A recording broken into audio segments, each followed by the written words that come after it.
everything working as intended? Let's see. It's Friday, so...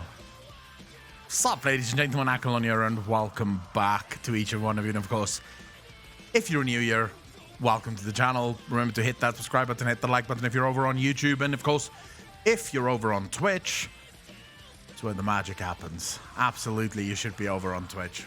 You should be joining us here. It's more fun when it's live, so I've been told. I mean, it's more fun pretty much always, right?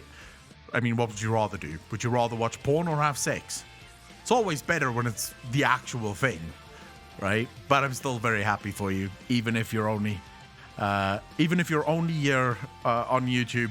Still very happy to have your support, and those like buttons always go a very, very long way. So let's hope Twitch CDJ, motherfucker. Thank you for staying. What's up, dude? Really fucking appreciate that. 21 months in a row.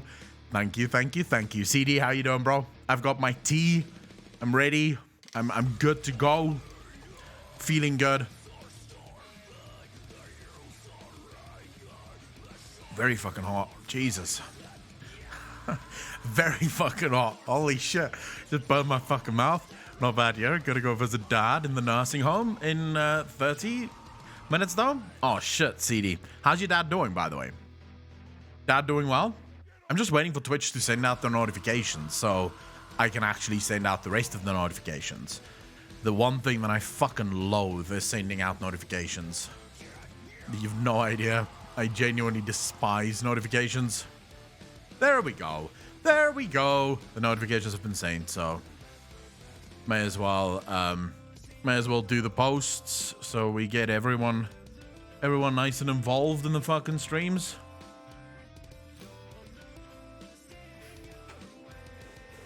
Oh, CD, I'm really fucking sorry. What's wrong with him? I'm really sorry to hear that. That's never nice. My grandma's been going downhill as well. Like, fucking fast. Kylie K, how you doing? Vascular dementia. Oh, shit, dude. We need to find ways of fucking healing that shit. Like, we need to... I mean, we live in 2021. Are you telling me at this point we still can't fucking... figure out what's causing dementia and how to fix it? Hey, Jam Jam, how you doing, bro? Here comes my drug dealer, law speculator. Jam Jam, that's what I do. It's what I do. Always keep them wanting more. You know, that's how you rope them in. Malifia, how you doing?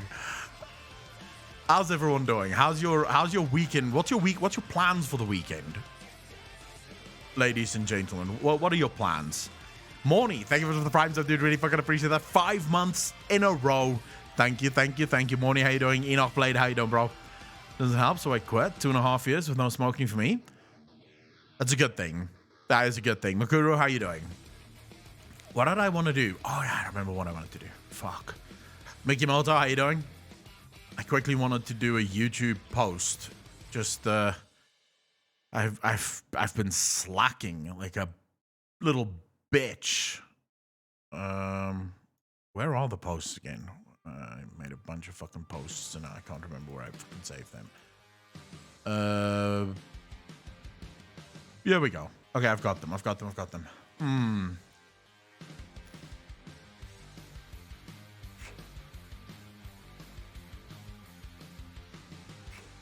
Oh, this is a great question. This is a good question. I'm gonna ask this question. Would you like recurring villainous characters like Ajara, Zalatath, or Denathrius just pop up from time to time? I think that's a good fucking question. We're doing poll, so we're going yes, no, and we're going to do another option for this poll. Always new villains. Yes. And we'll post that. Fuck it. We're done. Cal Titty, how you doing? Holy moly, that's early. It is early. It is very early. Akam beer. That's the plan. I wish I could stay until late night. I had some beer last night. Actually, I had brandy last night. Went out because we didn't have power. Gotta go now. Have fun. CDJ, take care of yourself, bro. And thank you so much for the sub, man. Really appreciate it. Send love from the stream to your dad. And hopefully things are Still all right. Tasty Berries, how you doing? Yeah, last night we didn't have power, so we went to this bar called Lockdown, and I had some drinks there. And tonight I'm not gonna have power, which is gonna be super fucking fun. And for me, getting ready for work? Holy shit. Why are you up at 5:30 a.m., Cow Titty? That's a little bit early, though. No job pays enough to be awake at 5:30 a.m. in the morning. Although that's saying that, my brother wakes up at 5 as well, every day.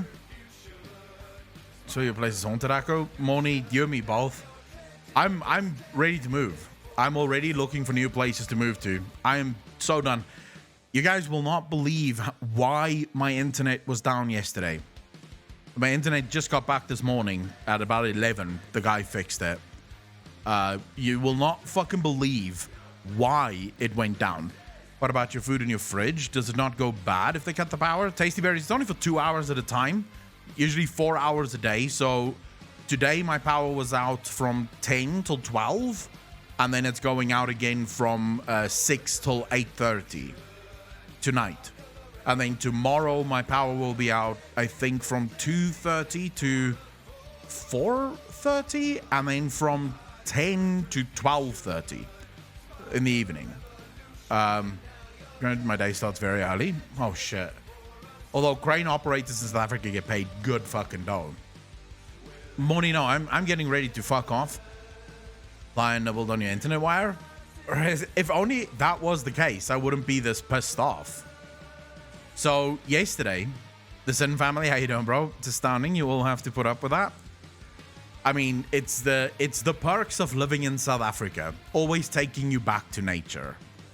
You know, it's sort of the lie that people tell themselves. Our government really wants to take you back to fucking nature. Hey, this is still stage 2. Don't get too fucking cocky here and say, oh, that sounds horrible. Do you want to know what it would sound like in, let's say, stage 6 load shedding? So if they really had some problems, which everyone is predicting it's going to be stage 6 by the end of the year, we'll reach stage 6.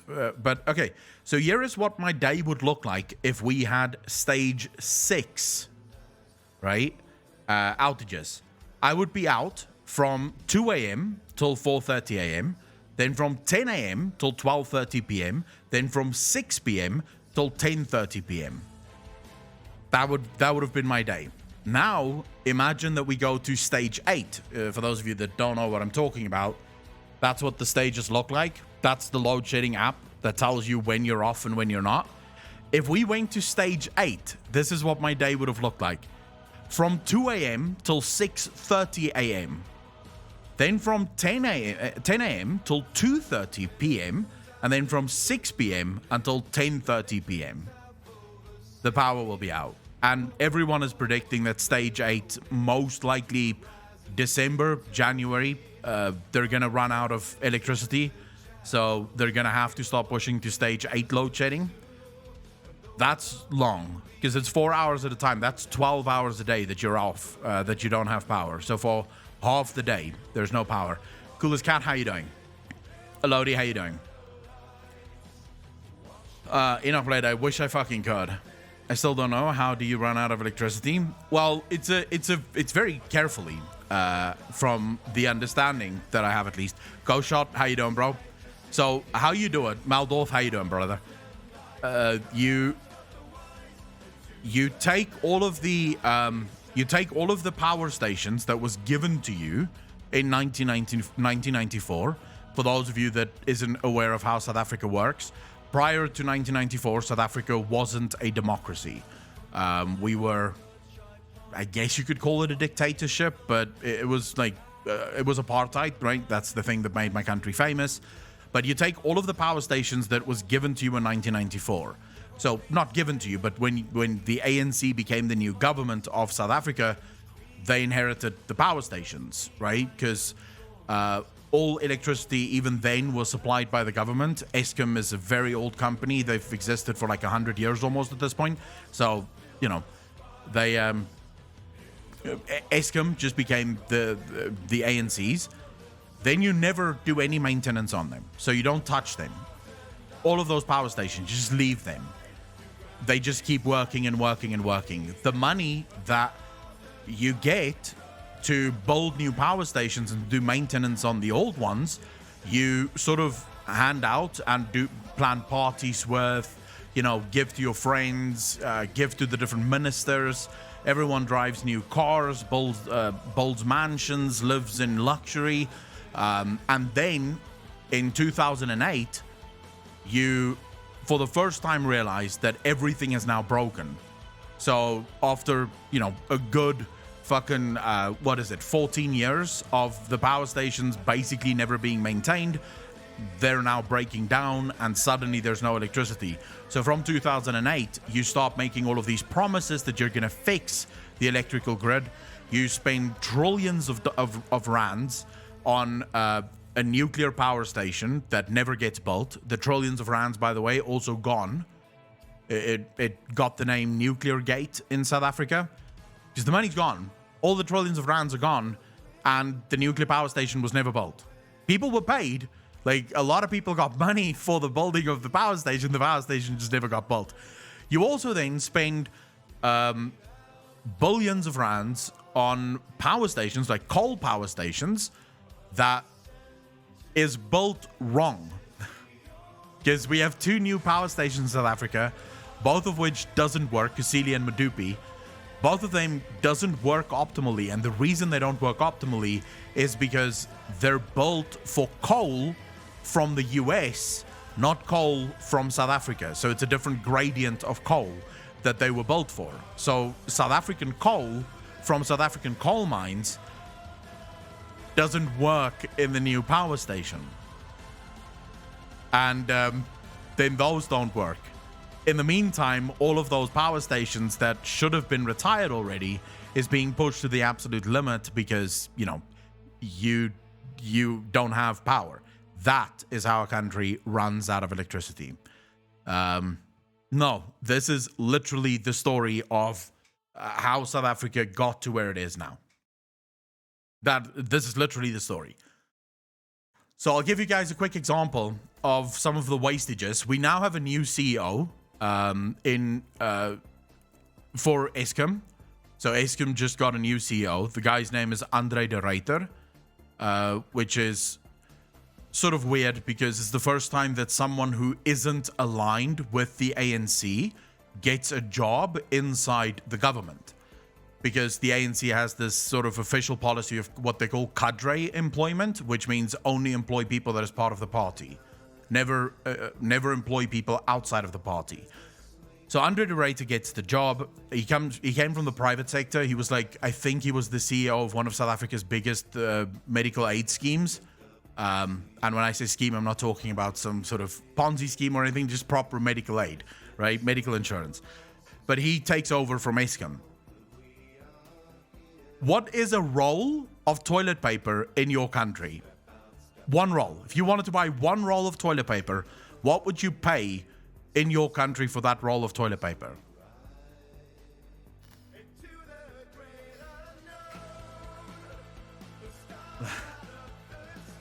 Saying, okay, 40 cents or whatever, like 20 cents. All right, guess what Eskom pays for a roll of toilet paper? This is what we're talking about when we're talking about proper fucking corruption. Eskom currently pays $2 per roll of toilet paper. They spend billions of rands per year just on toilet paper. When it gets to office supplies, I think they said one pen, they spend something like $3 or $4 on a pen. That is what corruption looks like, ladies and gentlemen, in South Africa. So you wonder why we don't have electricity? That's why. But Koto, how you doing, bro? You need to hear the real world lore? Hey, I can sit here forever and talk about how fucked up my country is, believe me. It would not be a problem for me. I love spending time talking about the fucked upness of my country. People overthrown the government by now? Why would they? Lady Survival, how you doing? Need to get to the USA. Lady Survival, I wish I could. Believe me, it's on the bucket list. It's on the list. Jamanio, how you doing? Oh, I'm sorry I missed the last stream. I was a bit glad to be back. Happy to have you back, Jamanio. Come to Akko for the lore of whatever world. So the problem, Andy, the reason why South Africans will not overthrow their government is my government did something remarkable. When they took over, they lowered education standards to the point now where I think last year they were sort of talking about making the pass rate for mathematics 20%, right? So if you get 20% in your year-end exam, you pass mathematics. Congratulations, you are now officially math literate with only 20% of the knowledge that is required to be math literate. That doesn't even go into how they've dumbed down the tests just to ensure that, you know, as many, because all they're really worried about is the pass rate. They just want to be able to say we have 100% pass rate. They don't give a fuck whether or not the people that actually passed the test can actually live in the world. That's not important. What's important is that they've passed the high school. So the vast majority of people in South Africa don't have a fucking clue what they're voting for. And also, this is the part that I don't blame these people for is, so imagine you are a black person living in South Africa, right? Especially a younger person living in South Africa. You've heard the stories of absolute incredible cruelty that was enacted by the previous government on black people. Remember, there was a time in South Africa where black people wasn't even considered human. I'm talking before my birth even, but they weren't considered human. They weren't allowed to vote. They weren't allowed to live in the cities. You weren't allowed to marry outside of your race. So if it was literally illegal for a white person and a black person to marry, both would go to jail. Right? It was illegal. You weren't allowed to do it. That's the stories. That's the horror stories that you were brought up with. That's the stories that you hear. In South Africa, you basically have the choice between the ANC, which is the current government, and the DA, which is like the biggest opposition. But the leader of the DA is a white guy, right? Steenhuisen. Who are you going to vote for? It's going to take some convincing for you to realize that, hold up, the vast majority of people in South Africa never want to go back to those days. Like, if you gave me the option right now, I would say you're fucking crazy. Why would I want to live in a world like that? I genuinely don't want to live in a world where people are treated less than human based on their skin color.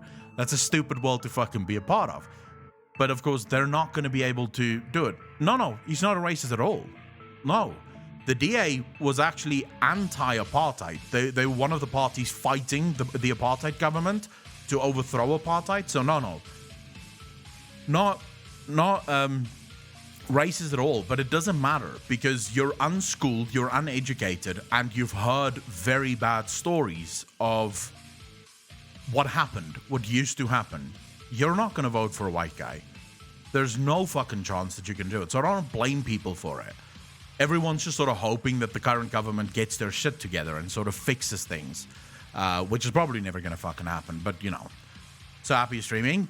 Geratis, how you doing, bro? What's up, Akko? I just killed a 60 Warlock in BC Classic on my 63 Hunter. Hey, congratulations. Shitting down. I love it. I wouldn't say people are color are treated as humans in the US. Everyday more violence. I hate being white, honestly. Some of you love your neighbor. Geratis, I don't hate being white. I don't see a point in doing that because I'm not going to get into that. There's just way too much fucking... there's way too much nuance that I'm not going to discuss here. This is not the kind of stream. I'll talk about South African history, but I'm not going to talk about modern day politics in that regard. Mainly because I'm not going to give anyone... I'm not going to sit here and do history lessons and shit. So let's just leave that. But I don't hate being white. I like it. I can't imagine myself as anything other. I've been this way since birth. And I think the majority of white people are perfectly fine people. there's good and bad people everywhere. Like, fuck it. Race has nothing to do with good or bad. I can show you people from every race that are fucking miserable and people from every race that are fucking amazing. So I don't necessarily, there's no one race that's horrible. All of them have good and bad apples. Think of all the this is the Sin family. This is the reason why my government will never change. Because they're getting extremely rich, right, from fucking over the general public. Patreon a good place to sub to you, or is Twitch or YouTube better? Mikaru, it is completely up to you, right? Wherever you want to sub. The best place to support is absolutely Patreon, because they've got a 95-5 split, right? So Patreon only takes 5% and the creators get the rest. But I think Twitch is more fun because, you know, you get the icon, you get all of the emotes, you're part of the Twitch family. So really it is up to you. I don't have an issue either way. Patrons do get a lot of perks as well. Like you get a weekly podcast as well as videos, behind the scene videos that I do pretty often, actually once a week, sometimes twice a week. I'll do like a behind the scenes video. It's like a coffee video. It's nothing special. Having money and power feels amazing. Helping others in need, that feels better. No one helped. I don't really. This is a weird conversation to get into. Because I don't really care about. It's difficult to quantify what helping people actually means, right? Because no one helps just to help. People help because they want to help themselves. They want to feel good about whatever it is that they're doing. Then again, how much can you help if you don't have money and power? Kurata, so that's another question, right? Who can help more? A billionaire or a broke fuck? Right? If you're broke, how much can you help, actually?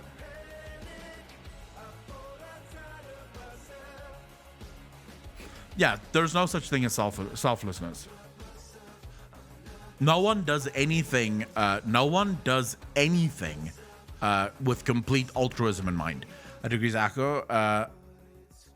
Bad, always have been, always will be. But anything. King Julian again can't at any point agree with what you just said there.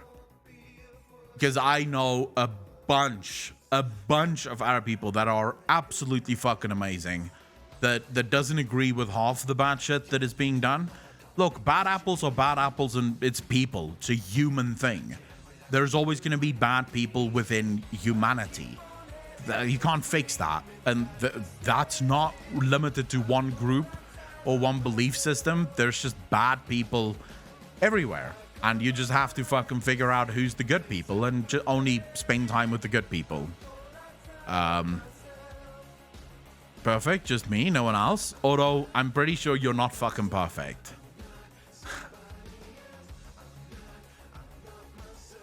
Survival. Akko, if you had millions of dollars, what would you do? Like, for example, I'd build a medieval castle to live in. What random dreams do you have? If I had $1 million, it's gonna be the most boring answer ever. But I invest it. I don't have dreams like that.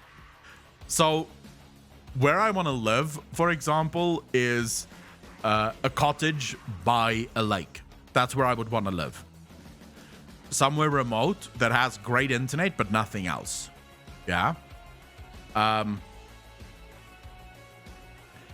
don't have dreams that involve money. Like, none of my dreams involve money. Fake jam. That's like the argument of saying you're a bad man because you're the same sex as Hitler. Truth.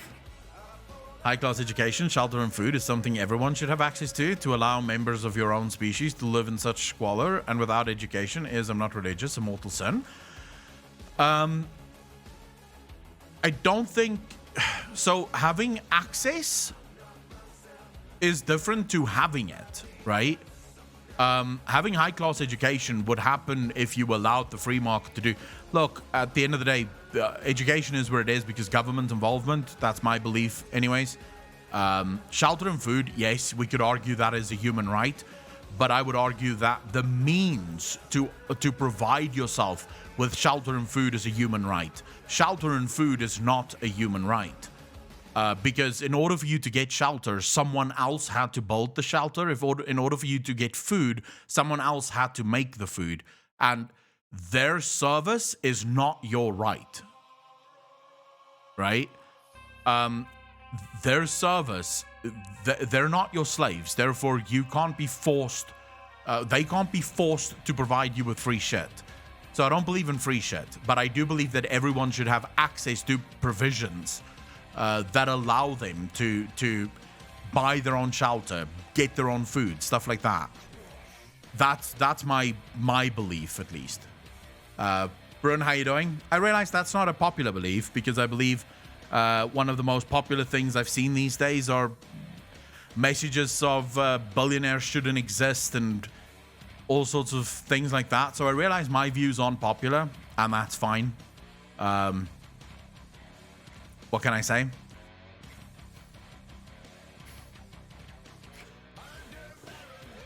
But fuck, Lady Survival, I feel like I didn't do your question justice. So I'm still thinking about what I would actually do with it. If I had $1 million. $1 million isn't that much money, though. But, a hoard of gold. Brandon's there now. I'll talk about the billionaires thing in a bit. You're just on the wrong side of the right coin. Maybe. What would I do? What would you do, chat? What would you guys do if you had $1 million right now? Like, what would you fucking do? And if you say, stop world hunger, I'm going to punch you in the fucking face. Because that's definitely not what you're going to do if you had $1 million. I want real answers only. Right? Like Lady Survival said, she's going to build herself a fucking castle. A medieval castle, no less. That's what I want to know. I didn't say millions, like 70 million or some crazy shit. All right, millions of dollars. So you have basically unlimited amounts of money, right? What are you doing? Buy a gaming PC. Periscoping, that's a... What the fuck? You have millions of dollars and all you're going to do is just build yourself a gaming PC. I mean, it's the small things that matter, I suppose. Evil castle, yes. How evil? That would be nice, and that's how it was. I think systemic issues are beyond the layman to solve for a vast majority of people. They don't have the access to work for provisions. Parascopic, but again, if you involve the government, they will never have the access. Catching you in the middle of the afternoon on a rainy day. This is the perfect. I live for your content. Arcane, thank you very much. I really appreciate that. But of course, rebuilding Castle Nathria. The base one money can buy. Buy a house. I'm trying to see now. Money can buy a house with a big, nice yard, so I can finally have dogs. Basically, Undercity theme. I would live in that castle. Lady Survival, can I have a room there? Move into the middle of buttfuck nowhere, lake and good view, and do nothing. Maybe get a horse. The problem with buttfuck nowhere is you don't have internet in buttfuck nowhere. Wouldn't build a real Harry Potter school in the mountains? Hey, I could live in Hogwarts. Like Hogwarts, proper Hogwarts, like scale for scale. Yeah, I would live there. I would invest a quarter into stocks and cryptocurrency, another quarter into land and home. The rest I would leave in the bank for food and other provisions. Darkstar, how you doing, bro? All right, but we're talking about crazy. So it has to be crazy goals. Like I said, Lady Survival said she's going to build herself a fucking castle. It has to be a crazy goal. It can't be invest. That's boring. It has to be crazy. Now, if I just want to say, I would do what I've dreamt about as a little boy. Now, imagine fat kid Akalon, right? Little kid Akalon, right? Kind of overweight. I was a chubby child. Not fat, but I was chubby. We're talking sort of primary school year, right? One of my dreams was to have a river of fucking chocolate. I would probably build a river of chocolate just for the fuck of it, just to have it. Just to go, yeah, I've got a river of chocolate. Video games and the movies. A dog rescue for elderly and handicapped dogs. Realistically, build a house in a remote enough place where I'm not annoyed by anyone, but close enough for infrastructure, have a huge garden, because I like that and probably collect some things. Always wanted a library. See, I never want to get a huge yacht. I hate the yacht that I have right now. Absolutely fucking despise it. Because this gloop, don't want to drown in it. Pay off my house, then look at moving to the East Coast and have oceanfront property. Go full Willy Wonka. Oh my god, that would be so cool. Your quarter of Mandersley Castle can have a river of chocolate instead of blight. Yes. Yes. I mean, it would be cool to have a fucking river of chocolate. I hate garden. I hate my garden. Absolutely despise it. We got the garden for the dogs because it's big enough so the dogs can actually play. I despise everything else about that fucking garden. It's too much work. It brings me no joy whatsoever. Like, literally zero joy is derived from the garden. So for me, it's fucking useless. I would be okay with living in a house with no garden. A racing car and a big mansion, quit my job and be a permanent streamer.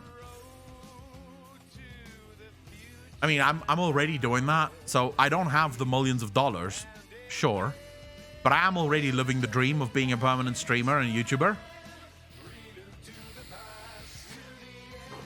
Would enjoy gardening, and that's why. Also, I don't need a job, so I can spend hours, however much time I want there. Never grown weed. You'd love gardening? No, but that's also because I don't smoke weed. Partynet. So me growing weed would be completely and utterly useless because I don't smoke it. Town around my castle to service my castle. You can grow it without smoking it. Yeah, but what's the fucking point then? It's illegal in South Africa to grow it, so I would just be growing it for what? To throw away again, or to sell it. I don't want to be a drug dealer.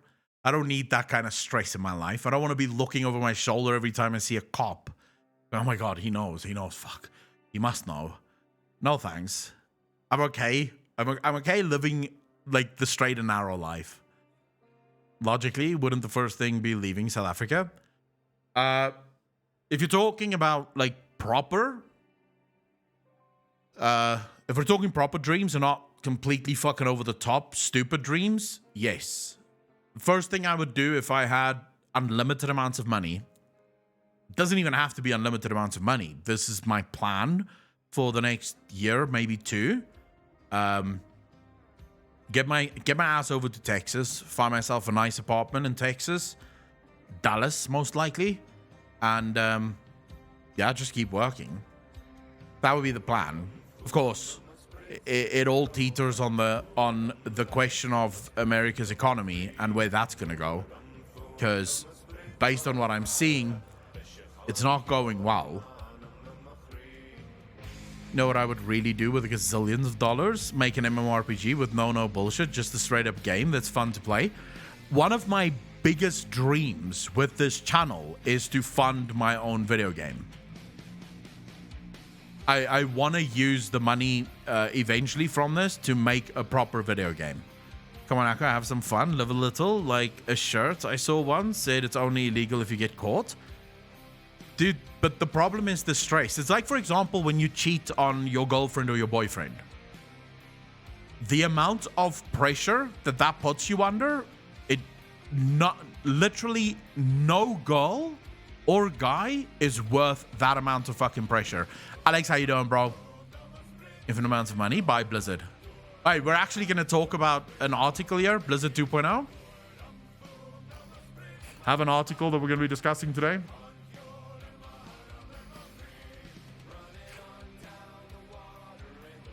If I made a game, like, just want to throw that out, my first game would not be MMO. It would be a single-player game.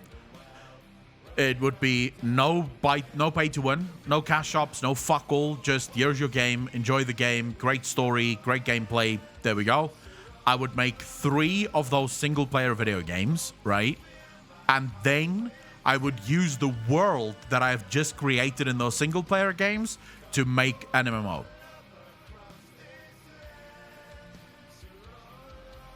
So that it sort of acts as the springboard for the MMO. But if I were to make an MMO, I would focus more on story. Why not cosmetics? Get me in on that. Alex, no, you will be creating cosmetics, but you will not be fucking putting them in the cash shop. If you made a game, you can bet the lore will be the juiciest of them all. My idea for a video game has been in development for a long time. Like, I already know exactly what I want my video game to be about. I already know what the world is about. I know who the two bad guys, the initial bad guys are. Like, I have incredible amounts of plans eventually to build a world. But when I do an MMO, again, no cash shop in the MMO, there would be no buying of anything. I would probably have 2 tiers of subscription. So either $7.99 per month, right? And that's to play the game. And expansions will have to be bought. So an expansion will maybe be $30, $40. So you'd have to buy the expansion. Or you can pay $12.99 and then you don't have to pay for expansions or anything like that. So the expansions is included in your fucking $12.99. I don't expect anyone to pay the $12.99, but maybe someone will. But yeah, so it will also be a game that's completely focused on single player storytelling, where you actually make decisions and your decisions actually influence the game around you. But as you go through the story, you unpack more and more of the MMO scene, and it would be a proper theme park MMO. I wouldn't do open world sandbox. I would do theme park. Literally build a bunch of rides and just let people go on the rides as they want. MMO with a cash shop full of Sylvanas cosmetics, I'm in. I could do that for you. By the way, Lady Survival, are you still here? Sorry guys, I just know that Lady Survival is absolutely nuts for Sylvanas. Alex did a thing that I thought you would absolutely enjoy. Alex he made a thing that I immediately thought of you when I fucking saw it. Just searching for it now. Give me a moment. Yeah, Alex made many things. I don't know if you're about to be treated, but you could probably ask Alex for the designs. He might be willing to give it to you. Okay, let's just quickly do... No, I don't want to... What the fuck? I hate this fucking site so much. Oh, I'm just looking for it now.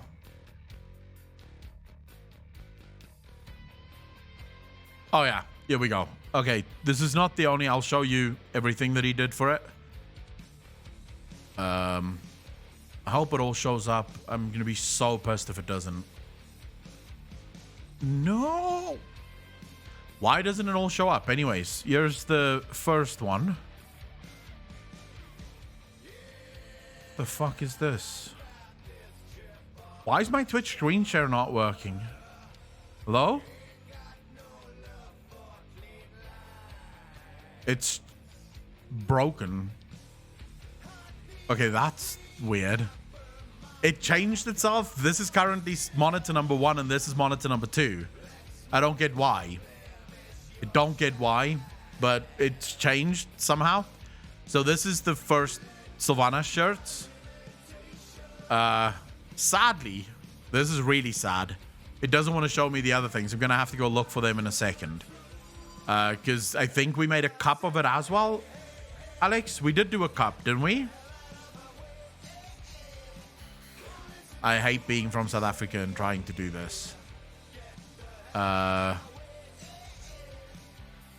think we did a mug for it as well. Here we go. This is the mug. Dog Lady, watch over you. The Sylvanas mug. I like this mug. I'm probably going to get this mug for myself. And then we have...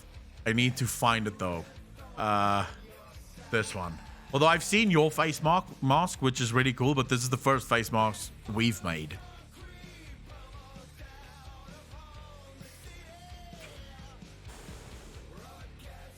First the cup, yeah. And then we moved it, so we sort of changed it. You made it was never an intention to be a mask. I made the mask because it seemed to fit. Seven Raven, how you doing? Seemed to work. I mean, look at the mask. It looks pretty fucking cool. I just thought, yeah, this could work. Fuck it. We'll make a mask out of this.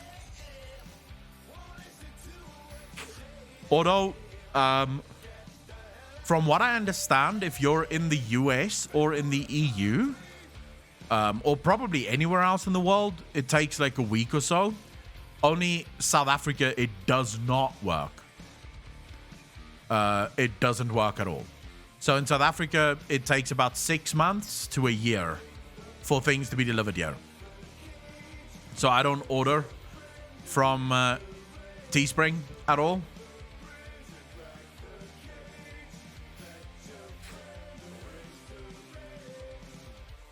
I love Sylvanas. I don't know why people hate Sylvanas. Like, what the fuck is wrong with people? Why would you hate Sylvanas? But yeah, sadly in South Africa, it always takes a very, very long time for things to fucking get here. There's actually hoodies that I've ordered that I've still to this day not received.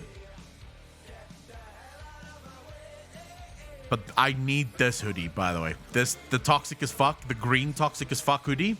I need that.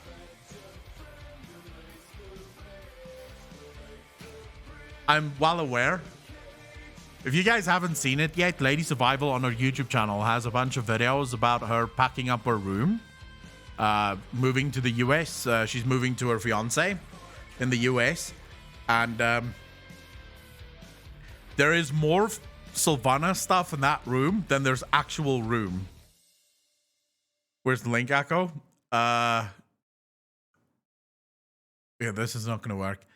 This is for hoodies and sweatshirts. Link for what? Which one do you want? Fuck it, I'll just give it to you like this, and you can sort of decide which you want to see, because you can change it. There you go. All right, back to just chatting. It's fan art and changed enough to not affect the TM. Yeah, I would argue that I'd be very interested to see if Blizzard would claim the TM.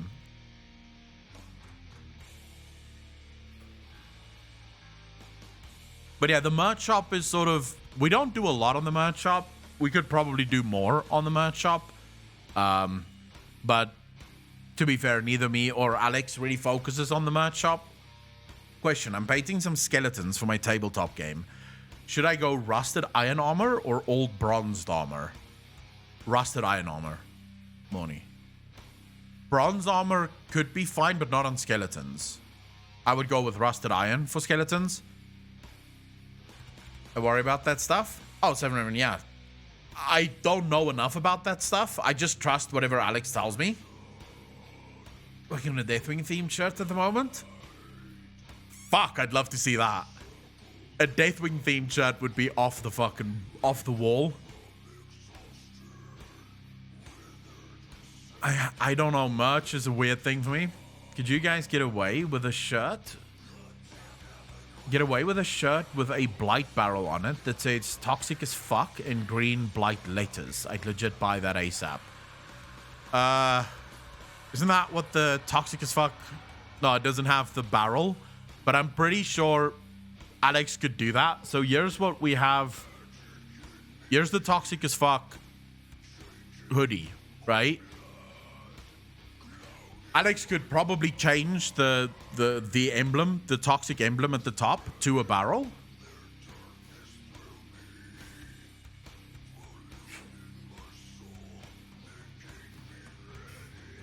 You have to ask Alex. You don't even say you guys. The money that is made on Teespring goes straight to Alex. Alex gets paid for the Teespring stuff because I don't do anything. I can't make shit. So I would be useless in this regard.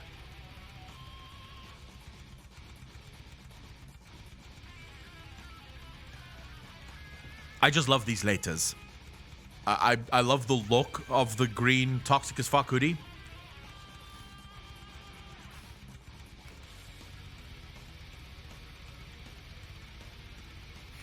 Seven Raven, why are you apologizing?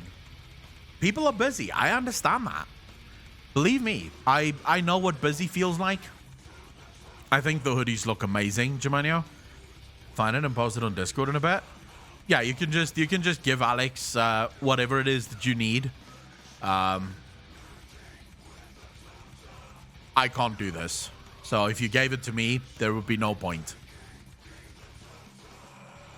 I'm sort of I need to find a place that prints shirts and stuff here in South Africa so that I can make these prints here, because I'm not waiting 6 months. Fuck that. Just wish I could made it. I missed you. Missed you too, Saban.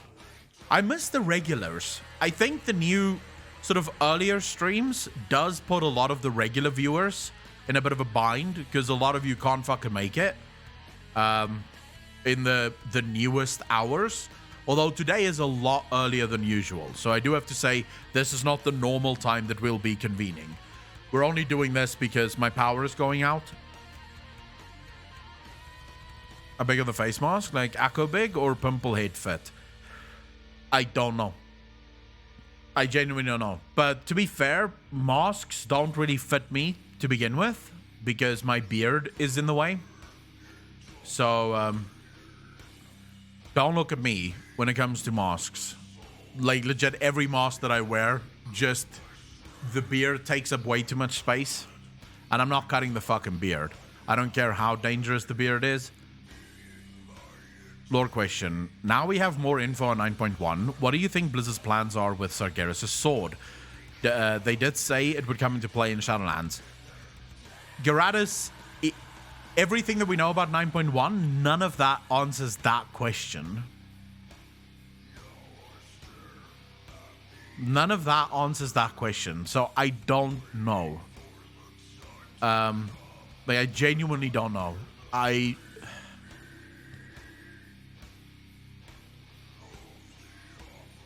sort of feel like Sargeras is going to use it again. Okay, this Sunday we will have a Sunday Night Chill show. If I am correct, I should not be impacted by... like, I shouldn't be impacted by load shedding on Sunday. Let's just make sure. But I did check earlier in the week, and we were supposed to be fine. Yeah, no, we won't be impacted at all. My power will be out on Sunday from like 12 till 2:30 a.m. on Sunday morning, and then 8 to 10:30 in the morning again. My power will be out. So yeah, there's literally the entire night will be open on Sunday for streams. What's coming for it?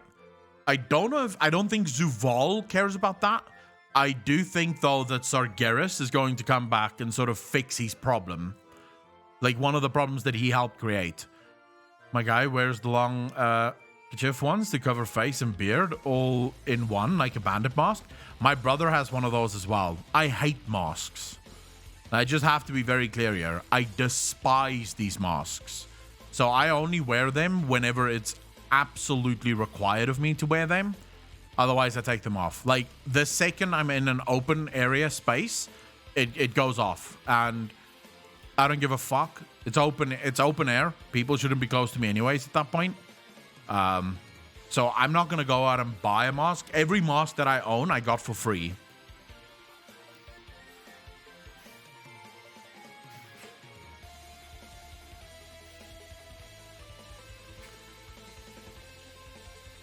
Can't stand these fucking masks. I cannot stand them.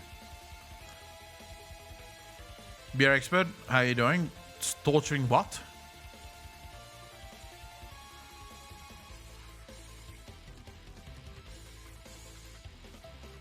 Panama's works with any beard.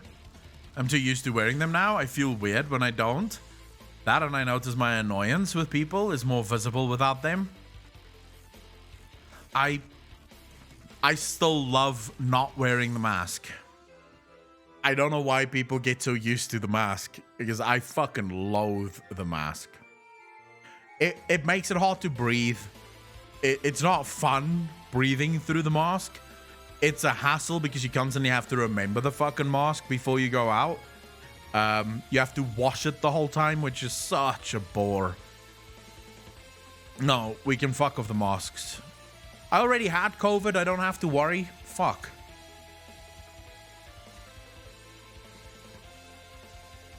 Who here actually wears their masks all the time?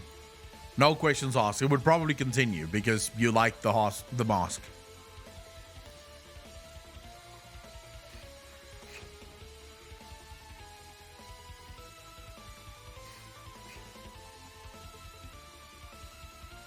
Well, on and off my whole life, so probably just normal for me. Giovanni, you did grow up in China, where pretty much everyone wears masks all the time. I don't go anywhere. I wear my mask all the time. Work mandated. When I'm out, I'll wear it always. I wear it as little as possible. Me, because I have to work in retail, but now I'm done with retail. My guy and son have to. They work in hospital. I only use mask when it's required. Yeah, I wear my mask only because it's required by law in my country. Otherwise, I will not wear it. Like, if my country lifts the mask mandate tomorrow, I am without a mask forever. I will take my masks and I will fuck them in the trash and I will just never put them on again. Mainly because I've already had the virus. It's not that bad. Yeah, you feel fucking miserable, but flu takes me down as well, so it's alright. Boost confidence, no makeup needed. Jumanio, I've seen you without makeup. You don't really wear a lot of makeup to begin with, so why would the mask change any of that?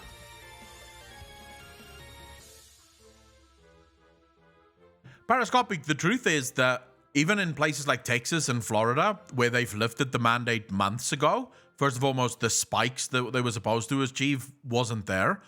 But also, people still wear their masks, right? There's still going to be a lot of people that's worried about it that isn't going to just not wear the mask. They're still going to wear the mask, so...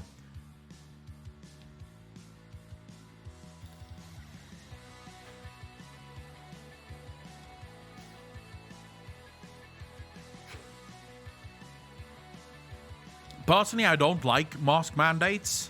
I don't think they should exist to begin with. I think it should be up to every individual store.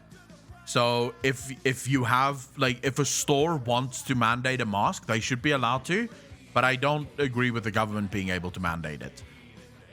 I've had COVID as well, same as the flu for me, so no worries. I'm just looking forward to all these regulatives around COVID goes away.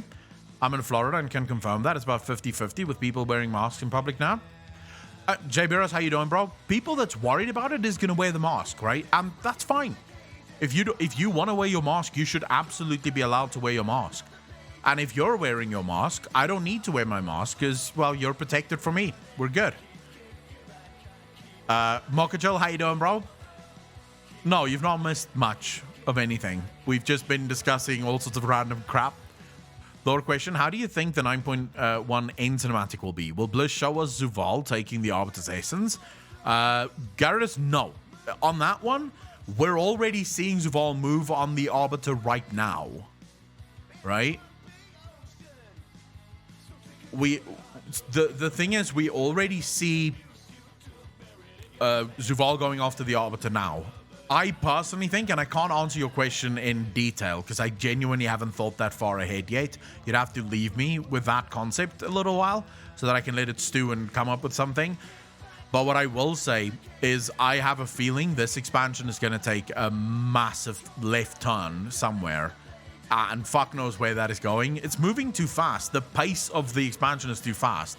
If Zuval is the ultimate bad guy and him attacking the Arbiter is the thing that we're supposed to stop, all of that is happening in 9.1 already. So that's a little bit sort of worrisome, right? I just lose my mask when I was hiking. Luckily, I'm at the farmhouse for now, so not too worried. Oh, you're back at the farm now. Why are you no longer... Is school over? I mean, so many places government property, so I don't think that works. Parascopic don't even, like... Before we even get into this argument or into this discussion, let me just be clear. Government shouldn't be allowed to own any property. Government is not an entity, it's not a person, it should not own property. All property should be in the hands of private people, normal people, people who can do stuff with their property. So if we're getting into that argument, there should be no government property.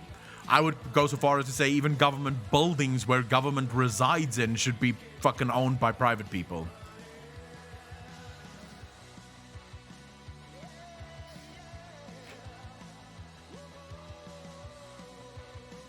My uni course ended in May. I'm only up here for my sister's birthday. I'll be heading back down to my flat in a few days.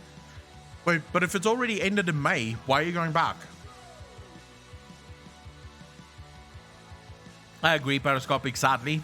I agree for now. I agree, but when the revolution starts... Don't worry, I'm not preaching revolution. I'm way too fucking lazy to actually join the revolution. It's the one thing I will never do. I will never be part of anyone's revolution. Too much work. Load shedding is coming back. Fuck me. Akko for president. I would be the worst president in the world. I've told you guys this before. Gratis, you're more than welcome to ask as many questions as you want. When I have answers for them, I'm always happy to go. And sometimes I do 10, 20-minute fucking answers. If it's a topic that I've actually thought about and I actually have a good answer for. But, I mean, I do these streams primarily so that I can chat to you guys. So, you're more than welcome to ask as many questions as you want. Some Blight Barrels on Discord general chat. Live there, paid the rent, and all my stuff is there. All my clothes, my furniture, and my computer. Haven't been able to play WoW. I can feel that. You'll be the best president because you don't give a fuck about being president. You're not power hungry. Bro, my literal speech would be, all right, see you guys in 4 years. And then I would close the government. Like, legit close everything. And then all the government workers, I would just look at them and say, go find a fucking job. Peace. And they'd be like, but what? This is our job. How are we supposed to buy food? I don't know. Work an honest day's fucking job. I don't know. Go find something. Jesus. And then everyone just goes on with their lives. In 4 years, I check back in. I go, hey, vote for me again. And then you vote for me again. And for 4 years, you don't see me again. I just let everyone do whatever the fuck they want. I'll just have the police. Like, that's the only thing I would do. I would have the police do their thing. Like, I would tell the police, hey, keep the peace and make sure that people don't fuck each other over. That's it. Right? That's it. That's literally it. The police, their only job, I would do a couple of things extra. I would first and foremost legalize any and all drugs. Right? All drugs. Because it's not worked. The whole war on drugs. What fucking war? What drugs? It's everywhere. Like, I legit can find any drug I want within 5 minutes of where I live right now. So the whole heroin is illegal because people are going to use it. What are you fucking... People are already using it. So it's not... You can't enforce the law, so therefore get rid of it. I would get rid of every single law that cannot be enforced, right? So if I know that the government can't enforce that law, then why the hell does that law exist? So, for example, the law against prostitution. What are you fucking talking about? Like, two adults consenting to whatever the fuck they want to do, let them do it. It's not the job of the government to interfere. People want to get married to whoever they want to get married to. Again, not the government's job to interfere. So that shit would all be just fucked off. My only rule would be you are not allowed to hurt anyone else. So your freedom ends where everyone else's nose begins. That's it. That's all the police needs to do. The police just needs to make sure that private property is protected and that you can do anything as long as it doesn't hurt anyone else. That's it. And then I can fuck off and go play video games. Last year's Babby, thank you for 7 sub. Really fucking appreciate that. 7 months in a row. Thank you, thank you, thank you. And I'll be streaming so you guys can touch base with your president. You know, you can check in every night and go, hey, Prezi, how's it doing? And I'd be like, it's going well. The country's doing good. I don't know what the numbers are, but I'm sure everything's fine. Good morning, it's my day off work tomorrow. Also, I would not be taking a paycheck because I don't think presidents should be paid for doing absolutely miserable fucking jobs. I can chill to listen to lore, everything else with you in chat. Lazia's Babby, happy to have you here.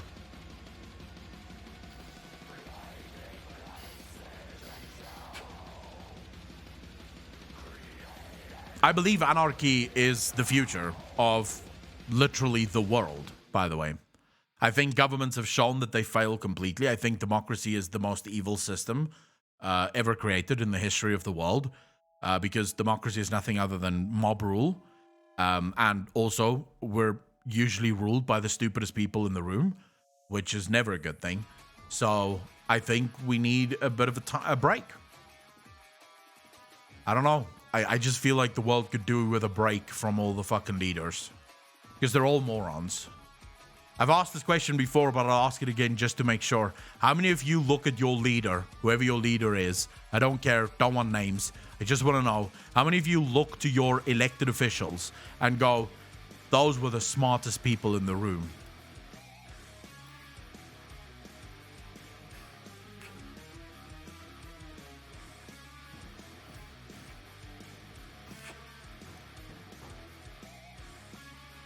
All morons?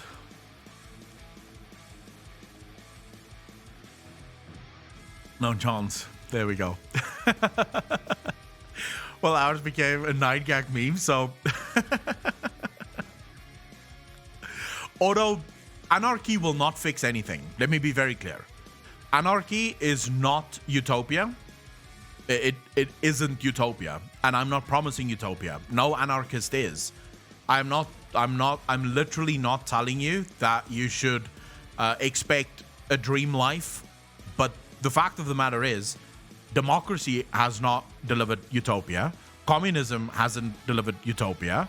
So at the end of the day, I would argue freedom is the only way that you can get as close to utopia as humanly possible for yourself, right? Is freedom. I'm genuinely not, I can't promise you utopia because it's human beings. Human nature dictates that utopia is an impossible dream. So any system that tells you, right? Any system that tells you that it can provide you with utopia is fucking lying. It's lying. Still thinking about my Undercity Castle, waking up in the morning, heading to Akko's Quarter with my tea to get some daily wild lore speculation on demand. That would be fun as fuck, Lady Survival. I'm assuming we could have very long conversations about World of Warcraft and the inner workings of the lore. And tea would be perfect. Rules, so unless you are a rich bitch, nothing will change, but the wealthy people own the world. The wealthy people own the world because the governments have allowed them to own the world. That's literally it. The only reason wealthy people get to make all the fucking rules is because of governments that have changed the laws to such an extent that they can make all the rules and they can do pretty much whatever the fuck they want. Literally every single problem that exists in our world can be removed by the removal of the government. A single full democracy in the world, dude. We are mostly living in republics, aka representative democracies and parliamentary monarchies. The problem is that for the most part, that's no longer true. If you look at the US, for example, what the US was supposed to be and what the US has become is no longer the same. So the US was supposed to be a constitutional republic. It's not a democracy. It's actually always funny to me whenever people say, oh my God, American democracy, American democracy. It's like, what are you talking about? America has never, nor was it ever intended to be a democracy. It's a constitutional republic. But the rules have changed so much because governments is fucking morons that they decided that they basically turned it into a democracy. For example, under the original rules of the US, the president of the United States wasn't capable of making any rules that states had to follow. States didn't have to listen to the president. Joester, thank you very much for the follow. Really fucking appreciate that. Welcome to the channel. Thank you, thank you, thank you. Now, shit's changed. So I would say democracies have they're sort of everywhere, and they're evil. That's my belief, at least. You don't have to agree. You can have your own opinions. I don't mind it. But I think democracy is the most evil system. I would say democracy is even more evil than communism because at least under communism, you know that you're voting for a dictator. Like, no guy stands there and goes, I'm a socialist, I'm a communist, and you don't know, oh, this guy is going to be the dictator for the next 20 years, right? It always works that way. That's the way communism fucking works. So at least they're honest in that, yeah, we're going to be dictators and we're going to fuck you over. It's as simple as that. Where democracy tries to sell this lie, but it ends up being 50% of the people paying for shit that they don't want and shit that they didn't vote for, and then 4 years later, the other 50 people fucking get wrecked. That's all it is. We just take turns taking it up the ass from our governments. It's literally it. So I'm just tired of taking it up the ass, bro. I'm tired of uninvited anal fucking from the government. And what's even more, I saw this was actually really fucking interesting. It made me laugh, actually. On Twitter, I saw this meme of a guy saying, we literally pay our governments so that they can tax us. If you think about it, that's literally what it is. If everyone stopped paying their taxes tomorrow, the government wouldn't have the money to get the taxes from you. The government would be broke, so they would have no instrument that could come collect your taxes. That's literally what it is. Like, we are paying them so that they can get our fucking money. And then they want more of our money. I think people mismatch terms like democracy, set of beliefs, with the ruling system, which is some of those sets of beliefs. I see most people do not understand what one or the other is. John Gulfran, democracy is at worst, right? Forced enslavement. At best, mob rule. There's no in between.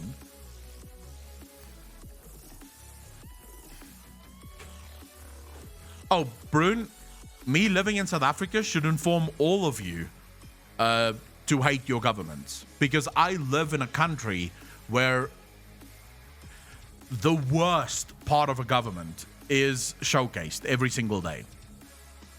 And there's no reason for me to believe that all governments won't eventually end up there, because all governments, in my opinion, is corrupt. But yes, you are true. A lot of my dislike and anarchy comes from living in South Africa, from seeing what a miserable and horrible government does to its people.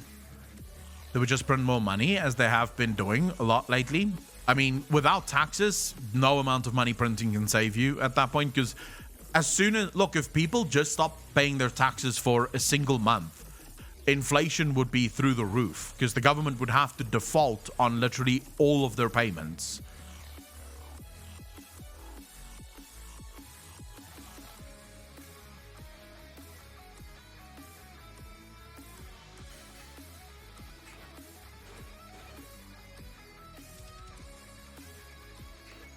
Roads and schools. Marcintha, so this is where we actually have disagreements within the anarchy movement, right? Who builds roads and schools if you're not going to have that be the government? Now, first and foremost, I believe that all schooling should be private. I think the government fucks up everything, and something as important as education should not be left to an incompetent government. I believe that all schooling should be private. Now you can ask me, but what about the poor people that can't afford schools?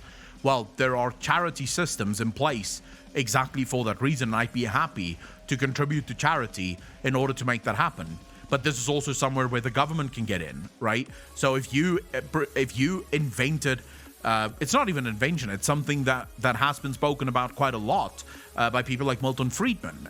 For example, in the US, if you came up with a voucher system, right? So a schooling voucher system where every parent in the country that can't afford to send their kids to a school gets a voucher, and that voucher can be handed in at any school in the country for that kid to then get the education that the parents think the kid deserves, right? That's a way that you can do it while the private sector continues doing the schooling and the government pays for those that literally can't do it, which is perfectly fine, in my opinion. I think we should not forget about the people that can't pay for themselves, because that's the quickest way of sowing discontent, right? So that I absolutely agree. We could come up with a system that isn't the government controlling the education system. Because the government controlling the education system is a complete fucking joke. It's a joke. It's not worked. The education system across the world is in fucking shambles in almost every single country because the government keeps fucking it up. And I realize there's a couple of countries that is the exception to the rule. But for the most part, government doesn't know what the fuck it's doing. I always ask this. Would you trust government? Let's say the government tomorrow announced that they are taking over AMD and Nvidia and Intel. They are now going to be producing all the computer chips that we buy and we use for our computers. Would you be happy about that? Would you trust the government to make a good computer chip for your computer so that you can play video games?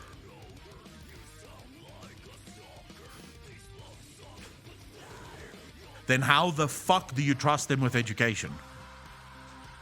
We will not trust government with our entertainment, but we're happy to trust government with our education and our health. Education and health is more important than entertainment. I don't want... If I told you that Biden announces tonight that he's taking over Blizzard Entertainment, right? Like, America is now taking Activision Blizzard. All of us collectively would be fucking livid at the idea of government making our video game. Yet we're okay with them making decisions based on our health and our education. I do not agree with that. I genuinely think that that's just a terrible idea and it should not exist. To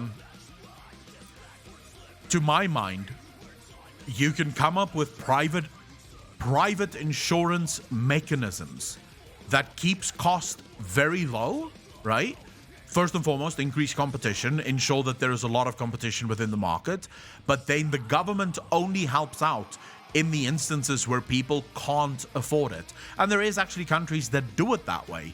I believe Germany is one of the countries where everyone in Germany has to have health insurance. The health insurance is completely private, right? So it's all private companies. And then those people that can't afford it, the government will subsidize the healthcare for them. Daedrek, how you doing, bro? Thank you for the prime sub, dude. Really appreciate that. 5 months in a row.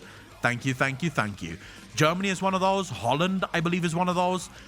Denmark has a similar system where I believe if you have private healthcare in Denmark, you actually get off of taxes. So your taxes is actually reduced because you're not using the state's healthcare.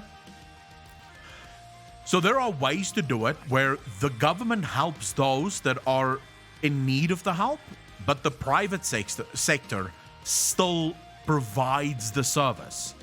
Because with private sector, and this is why I'm a believer in the private sector, in the free market. The free market is not just freedom for the guys who want to become billionaires. It's also freedom for the worker. It's freedom for the consumer. And these are very important things to me. Most people don't seem to realize this, but in a true free market system, the worker is free not to take the job that doesn't pay enough, because there's enough competition in the market, where people are forced to increase their wages. A good example of this is, have you guys seen what's happening in the US right now with work? Companies are so hard up for people, right? For employees, that they're offering people $15 an hour. You even now have companies that's offering people $1,000 sign-on bonus just to come back to work. Now, sadly, this problem was created not in the right way, because it's a problem created by the fucking issue of the response to COVID. Not COVID, the response to COVID, but it's an issue that was created by the government. However, a full private free market will create the exact same problem, because you wouldn't just have one Amazon. You would probably end up with 5 or 6 Amazons, all fighting for the same workers. So the only way you can get those workers is by offering them benefits. By going to the worker and saying, hey, I'm prepared to pay you $15 an hour. Come work for me because I need I need someone to work here, right? I believe that the free market is the only answer. And I'm talking about a true free market. The US is not a free market. If you think the US is a free market, you have no fucking idea what a free market looks like. The US is more socialist than it is free market. Funny how your opinion on these matters developed much different than mine. On stuff like this, it probably matters a lot of where you grew up. Trying to convince you or anyone else on the other side of things is futile, and I will not even try. Just a little sad to learn that there are governments that make people feel this way. Daniel, the problem is that all governments will eventually become this way. In Spain, there are some schools that are some kind of mix between private and public. Look, there are countries in Europe where a mixed economy actually works rather well, right? It works okay-ish. But these tend to be very small countries with very small populations. Lunavira, how you doing? And it also tends to be countries with very low numbers of low-skilled workers, right? So this is where mixed economies can actually have a very big impact and can be rather successful. Not truly successful, but rather successful. The problem, of course, is you do not have that with any other country, right? Any other country that you look at, for example, the US, there's too many unemployed, low-skilled workers in the US for a mixed economy to work. South Africa, same problem. Too many low-skilled workers for a mixed economy to work. I haven't slept, but I'm getting cuddles soon anyway. Univira, congratulations. Congratulations. I know you've wanted cuddles for a long time. Minimum wage also prices people out of the job market and puts them on the government's payroll. I can be with okay-ish.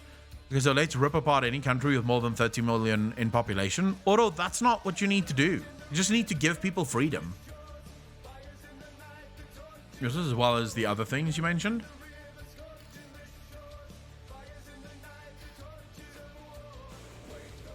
Don't remind you. How can I remind you? I'm pretty sure you've been aware of the fact that you haven't received cuddles in a long time. Look, I realize there's a bunch of nice things, right? There's a bunch of nice slogans. Things, for example, can I ask, just very quick question here for everyone in chat. How many of you here believe that billionaires should not exist? And the reason I'm using that is someone on Twitter earlier this week came after me with that exact Twitter handle, billionaires should not exist. And I found their arguments to be lacking in anything education-wise. But I would love to know from you in chat, how many of you believe that billionaires should not exist?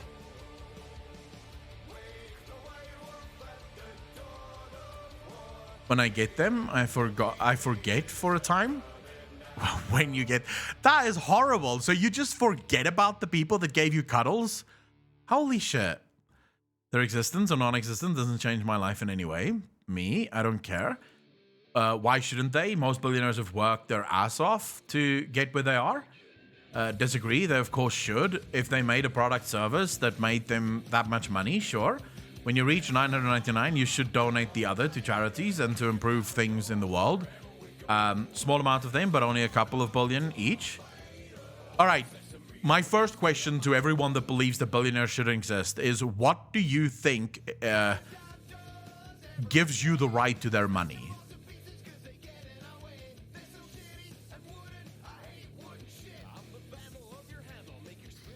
Before we get into any other conversation, why do you think you deserve their money more than they deserve their money?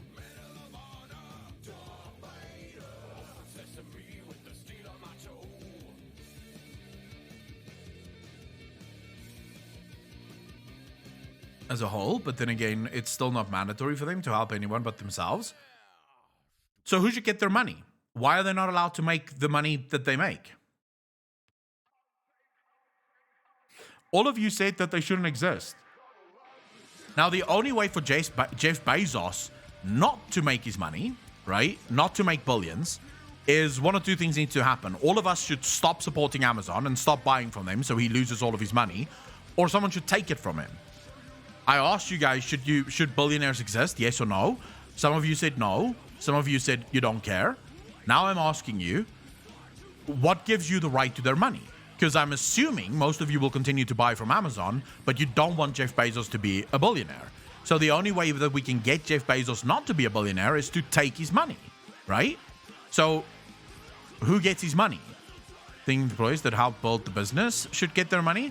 Okay, we're going to talk about that. Shelve that for a second, for a small while, because we are going to get to why the employees are not allowed to get that money. But we'll talk about that in a second. I don't think an individual should be entitled to that amount of wealth if they work for that amount of wealth. Okay, so here's my question to you. Bill Gates. How many jobs do you guys think Bill Gates have created in his lifetime?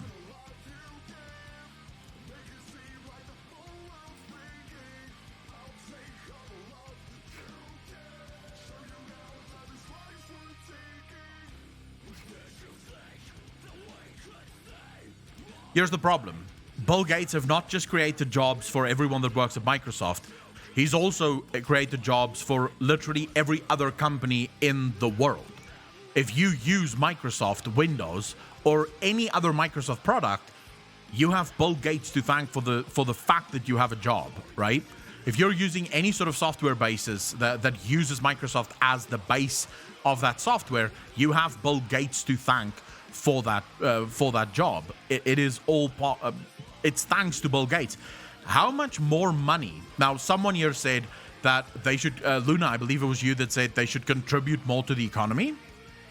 Do you think Bill Gates made more money for himself? Or do you think he made more money for other people? Who do you think won more with the creation and the existence of Bill Gates? Bill Gates or the rest of the world?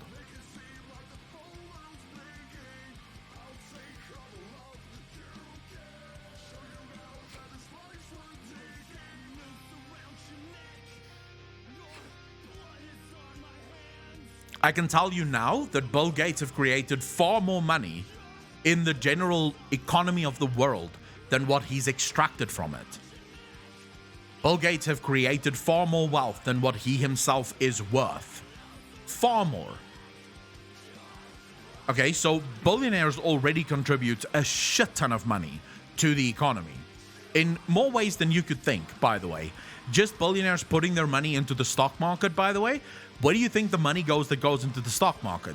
That money is again reinvested into companies. Companies make up the stock market. That money from the stock market goes to the companies. The companies reinvest the money, hiring more people, growing their businesses, growing the economy. More people get jobs. So it's a cyclical effect. No money anywhere in the world just sits there and doesn't do anything for anyone else. It's literally just not true. Money does not sit anywhere and doesn't exist for anyone else. Money is always cyclical. It always moves in cycles, and money will always trickle to certain parts of the economy, sometimes slower, sometimes faster. However, a lot of the time, this money is sort of hindered, again, by government action, but that's going to be a conversation that's going to take far longer than what we have today to even get into. But governments do fuck up that trickle system. Now, I'm not a firm believer in trickle-down economics, so don't think that that's what I'm saying. But there is an argument to be made for it. Now, let's get to the second part, the second point that was made here, parascopic. You said that there should the profit should be removed. Then what incentive is there for Bill Gates to make Microsoft? If we're going to say removing profit, why should Bill Gates then create Microsoft? Can I ask you, parascopic, what do you do for a living?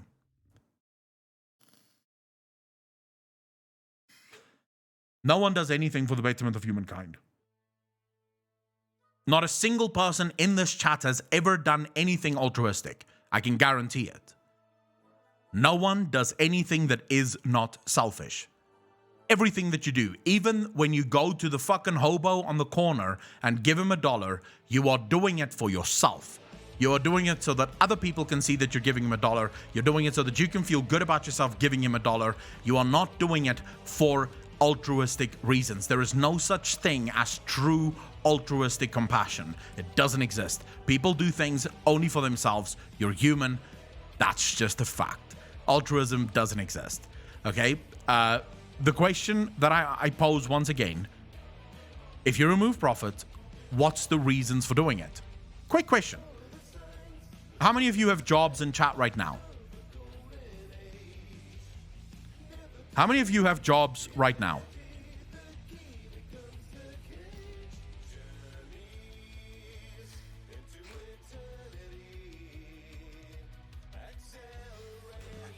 Whether you have freelancing or whatever, it doesn't matter. All right, if I came to you tomorrow and I said, hey, we're going to stop paying you because we think you should be doing your job for the betterment of humanity. How many of you are showing up tomorrow to do your fucking job? No more money. We're not paying you anymore. You're not getting money. You can do it for fun.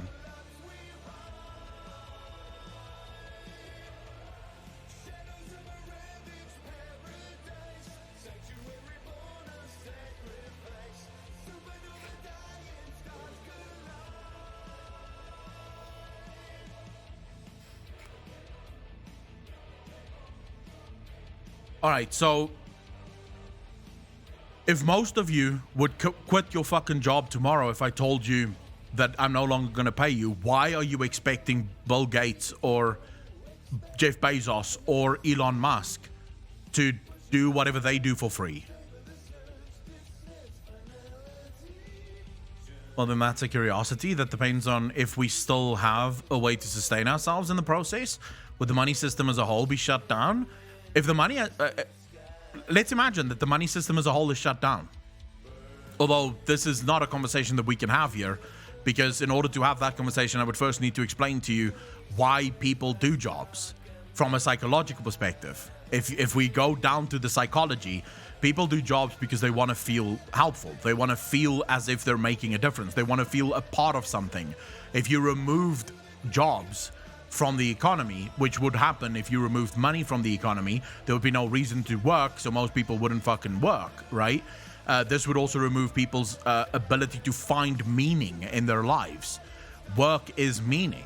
What I do for a living, for example, it's not a hard job, I admit. I'm not some kind of fucking coal miner, let's be fair, right? It's not a hard job, it's a pretty fun job. But the most fun that I get from my job isn't the money that I get at the end of every month. It's the difference that I make in people's lives. It's the fact that I can sit here and hang out with the rest of you and actually feel as if there's a connection that happens there, right? That's what I love doing. It's what gives meaning to my life. If you removed you, the viewers, the people, I would no longer do this job. Even if I still got paid for it, I would no longer do this job because there would be no point in doing it.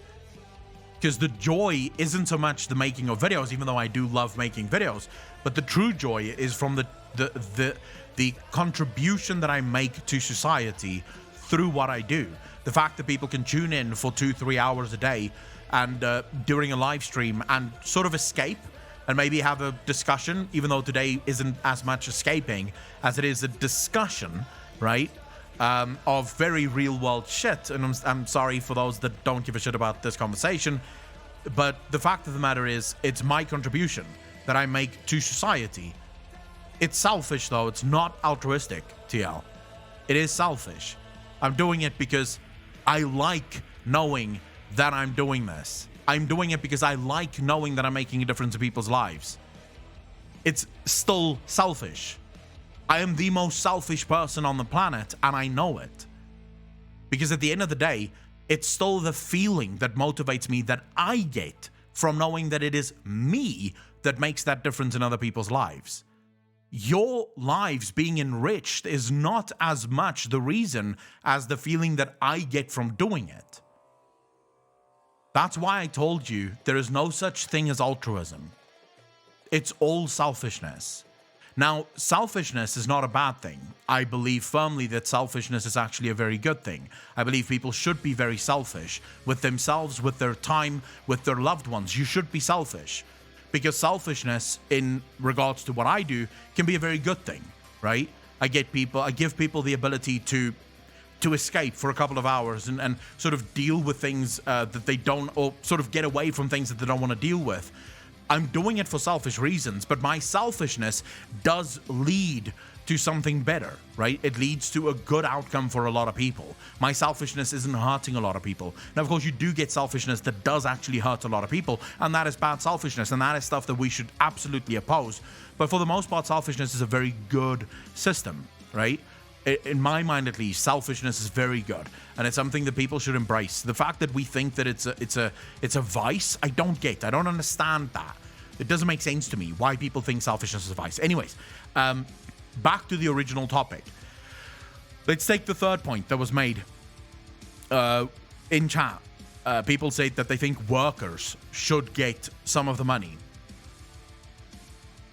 Where do factories grow?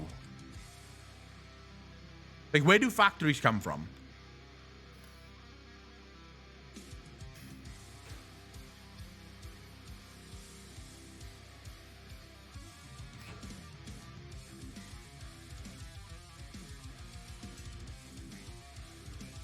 China, capitalists. They pay the least. No, I'm literally asking, where do they grow? Because apparently There are some people that believe there's some sort of field somewhere in nature where factories grow. Like they just sort of pop up out of the ground, and suddenly you have a factory.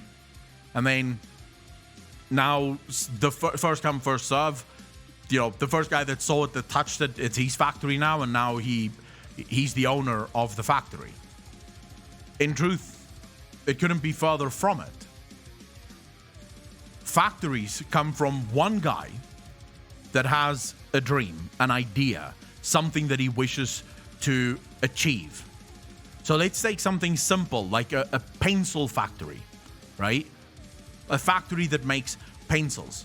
One guy had an idea to make a factory that develops and designs and creates pencils. That one guy went to a bank to take out a loan. With that loan, he built his very first factory. Maybe he went to investors, but he took the risk to actually take on those investments. He literally signed saying that if I lose your money, I'll pay it back. He's taking all of the risks here.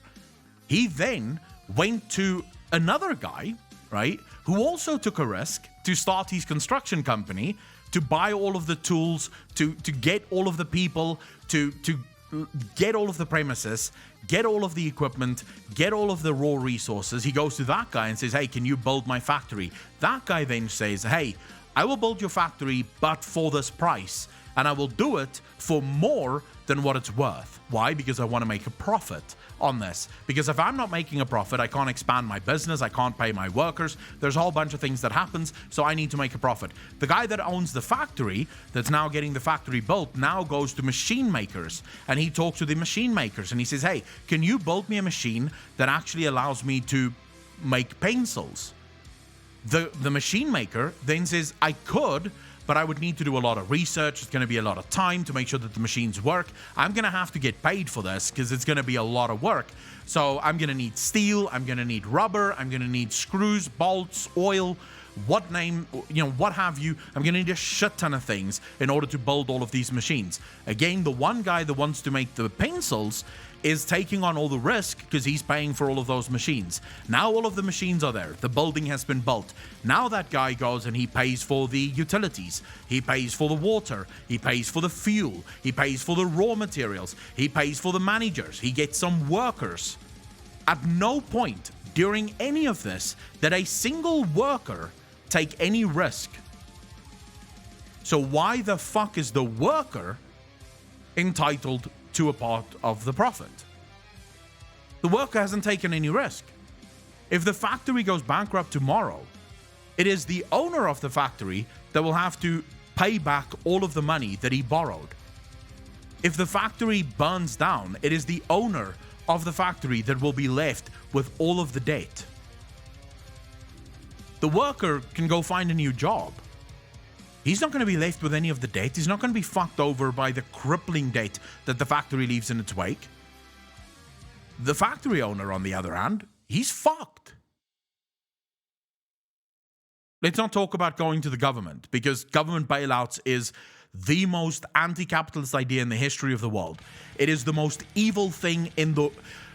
2008 was the most uncapitalistic thing that's ever happened. You had companies acting irresponsibly, fucking over the rest of the world, and then the rest of the world was asked to bail out the companies that they've just fucked over. It is the literal equivalent of a hooker, right? A prostitute getting into your car without you asking them to get into the car. They get into the car, they drive with you home. You think, okay, fine, there's a hooker in my car, it should be okay. You get home, they bend you over, put on a strap on, fuck you in the ass, even though you didn't ask in the first place for the hooker to get into your car. You're now getting fucked in the bum. Again, you didn't really ask for that, but it is now happening to you. And then at the end, the hooker says, now pay me, bitch.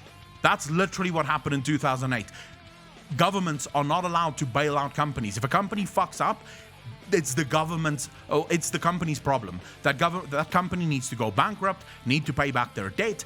That's how it should work. It should not be up to us, the people that didn't fuck up, to bail them out, right? So at the end of the day, let's not even talk about government bailouts. Those who take the risk, they should be rewarded for it. This is why the workers are not entitled to profits. Now, that doesn't mean, for example, my brother works for a company, and this company does profit sharing. They use profit sharing because they use it as a method of, what do you call it? As a method of, what's the English word for it? Fuck me life. Motivation, right? So the better the company does, the better you do. And they also pay very well, very, very good wages on top of that. But that's a whole different thing, right? That's where we're getting into some companies will do certain things certain ways. Now, am I saying that all companies are acting completely fine and this is how it should be? No. There are a lot of companies that are doing things that absolutely should not happen. For example, when you have a company like Amazon that is working their workers to absolute death and the workers can't even take breaks, even though a lot of that was a little bit hyperbole and it wasn't actually as, shall we say, as correct, but a lot of it was true. And so should a company like Amazon be able to do what they do? No. But how do you fix that? So everyone in chat would love to know, how do you fix the problem of what Amazon is doing to their workers? If we argue that what Amazon is doing is absolutely disgusting and it shouldn't happen. Digital, how you doing, bro?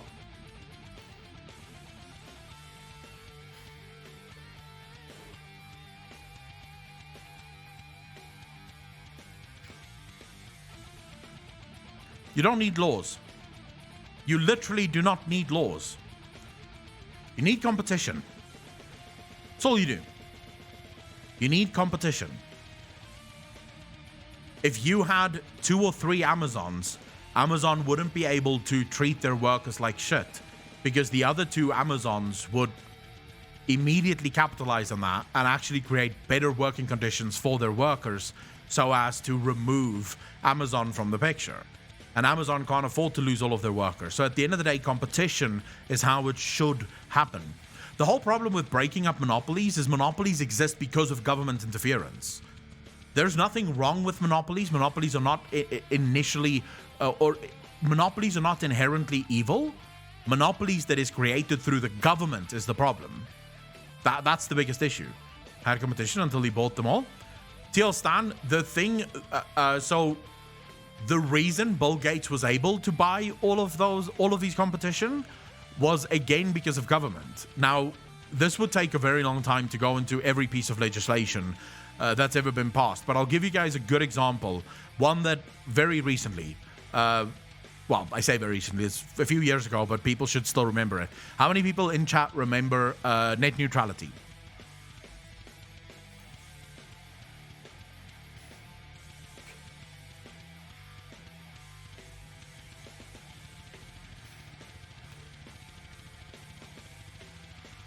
I just want to hear, just a quick hands up. How many people remember net neutrality? Or let me ask this. How many of you are in favor of net neutrality?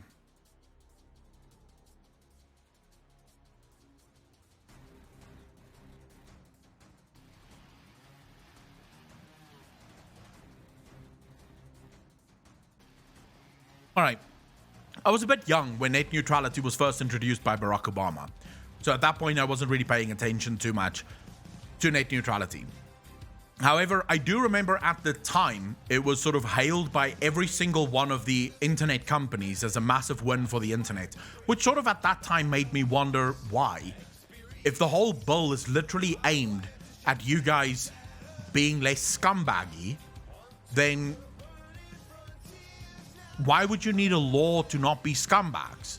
If you guys are the literal scumbags, just stop being scumbags and then the law would not be required. So why are you all going, oh my god, this is a big win for the internet, net neutrality? But I didn't pay much attention. I was young, didn't give a fuck. I would ask how many of you have actually read the bill of net neutrality, but I think the answer to that is 0. None of you.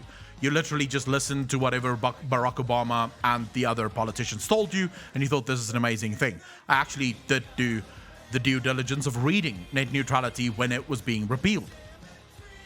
It was announced that it was being repealed, and suddenly, again, everyone was sort of losing their fucking minds over net neutrality being repealed. The problem for me, and the thing that sort of made me wonder immediately, made me feel a little bit skeptical of this whole thing, was you had all of these fiber providers, all of these ISPs in America, suddenly standing up for net neutrality, suddenly going, oh my god, you can't remove net neutrality, this is evil, this is gonna fuck up the internet. And I thought to myself, but the law was meant to fucking stop you guys from being scumbags.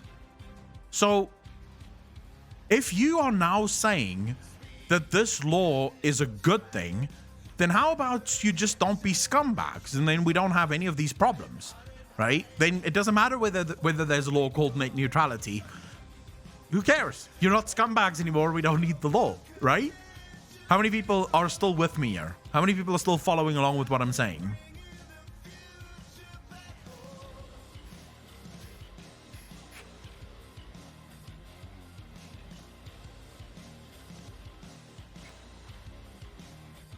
All right. So this made me wonder. I sort of remember, what's this company called? Because I remember their tweets very well.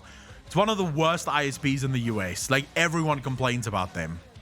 Quick, US people, give me a bunch of your ISPs, because I can't remember the fucking name now. But everyone complains. Comcast. Is it Comcast? Comcast, right? Yeah. Comcast. There we go. All right, everyone is immediately saying it as well. Comcast is one of the biggest guys. They were complaining about fucking net neutrality and it being removed. And it was literally as if, but hold on, everything we've heard from net neutrality, it's meant to stop people like you from doing scummy shit. So why are you now complaining about the law meant to stop you? If you now realize how scumbaggy you were, then surely you don't need the law anymore. You've realized, you've seen the light, you're not going to be scumbags anymore. So this is where I went and I actually read net neutrality. Now, did I read all of it? No, because it's a very long document. Very, very, very long document.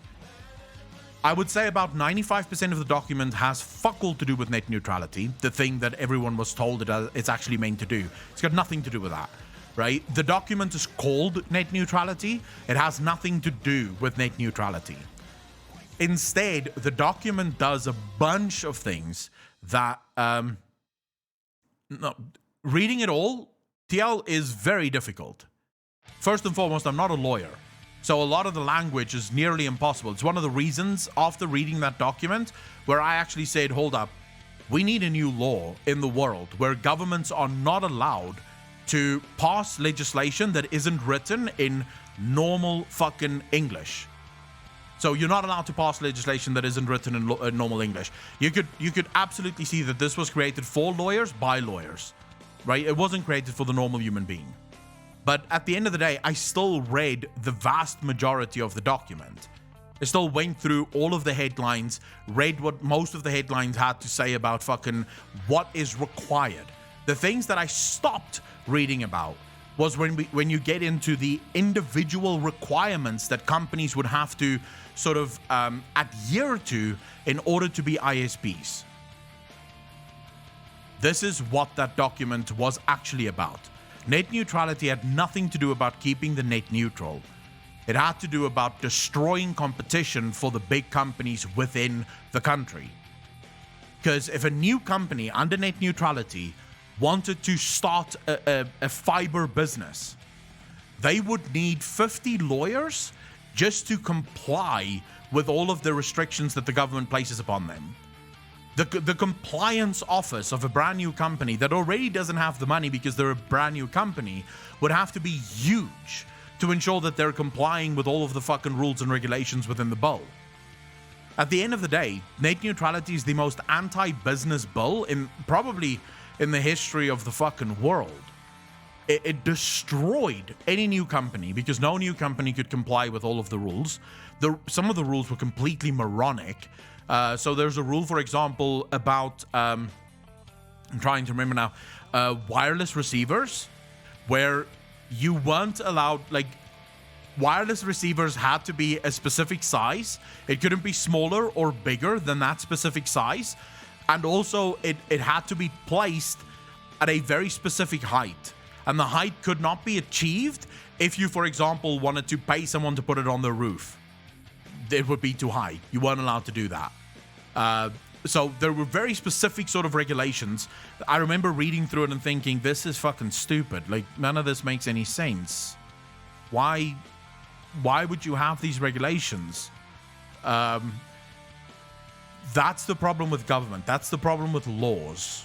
Whenever you have laws, so when you have the government coming in, we've discussed this earlier, you have the stupidest people in the room fixing problems. Is that really what we want the stupidest people in the room to do? To fix problems. And sometimes difficult problems. Problems that requires a lot of problem solving and a lot of rationality and logic. And we're gonna trust the monkeys in the room to solve these problems? Hell no. It's gonna sound psychopathic, but I don't believe in human rights or equality or democracy. I genuinely... let's see where you go with this, Caldana, but I'm not on board at the moment. Humans, like all other animals, are on a spectrum from fittest to a literal burden on everyone else. If Elon Musk manages to escape to Mars and leaves the rest of us to die on Earth, good for him. He's clearly superior to us, mere mortals who only work 60 hours a week and jerk off instead of read engineering books in our free time. I can't agree with that, Caldana. Wild boy, how you doing, bro? Mainly because human rights is an absolute must. At the end of the day, my perfect world has two laws, two fundamental laws, right? If I were to create the perfect world, my world would have private property rights is absolutely protected at every turn, right? You cannot take someone else's property. And the other one is you are not allowed to impact anyone else with your freedom. You have the absolute and utmost freedom to do whatever the fuck you want, but your freedom may at no point impact or impede anyone else's freedom. And that is human rights right there. That is the basis of human rights right there. You can literally lose all human right laws and simply replace it with that one law, and bam, you're good to go.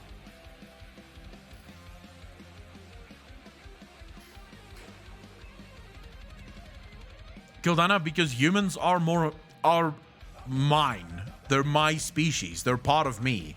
So that's why I draw the line at humans. That's why I care about humans more than anything else. It's because they're mine. They're part of me. When I see a fellow human being suffering, it's not fun to see. One of the reasons I believe in human rights is because it's not nice to see people suffer. It's not nice. And yes, I realize it's a very selfish thing to say. But first and foremost, let me ask you guys this. How many of you have ever seen some of those videos about wars and stuff? How many of you have ever seen like the videos about the war in Iraq and the wars in the Middle East?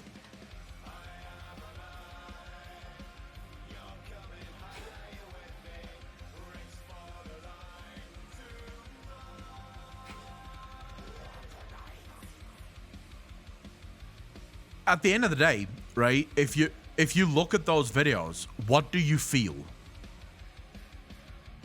9/11 is also Wolf 20, of course. If you've seen the video of 9/11, what do those videos make you feel?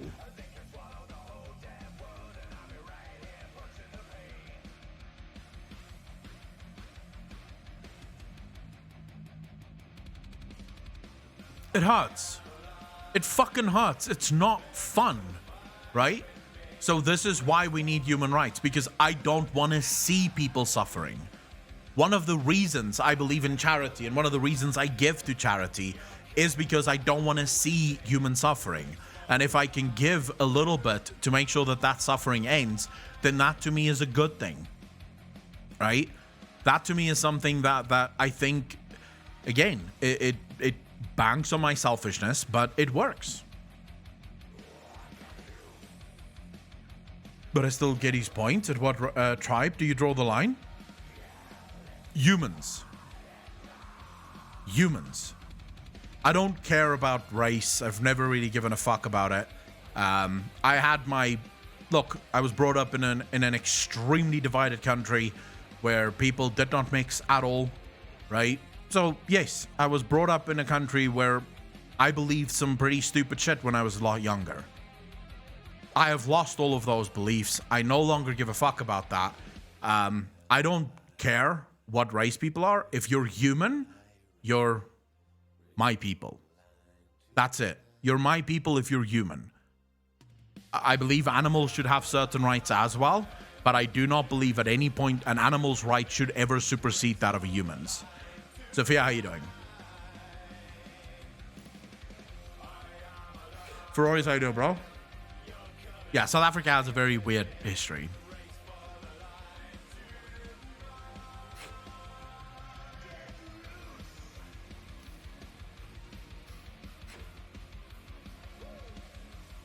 It's a weird topic. How many people actually fucking joined today's stream and thought this is the topic that they're gonna get?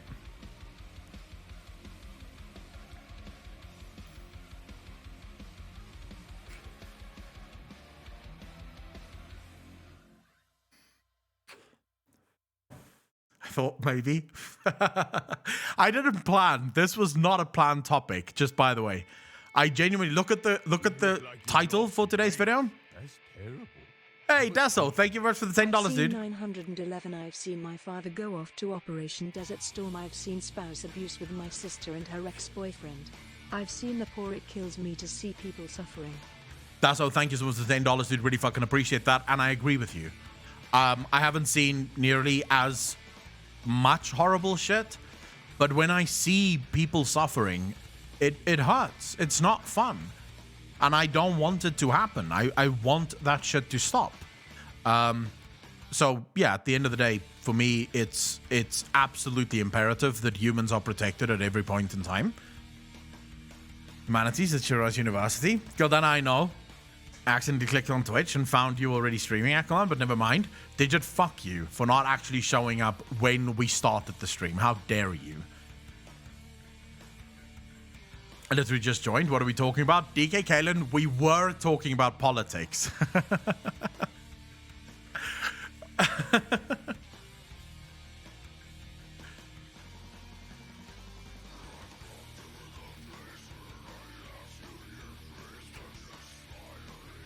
Lassie is Babby. For the most part, I do that too. You know I do.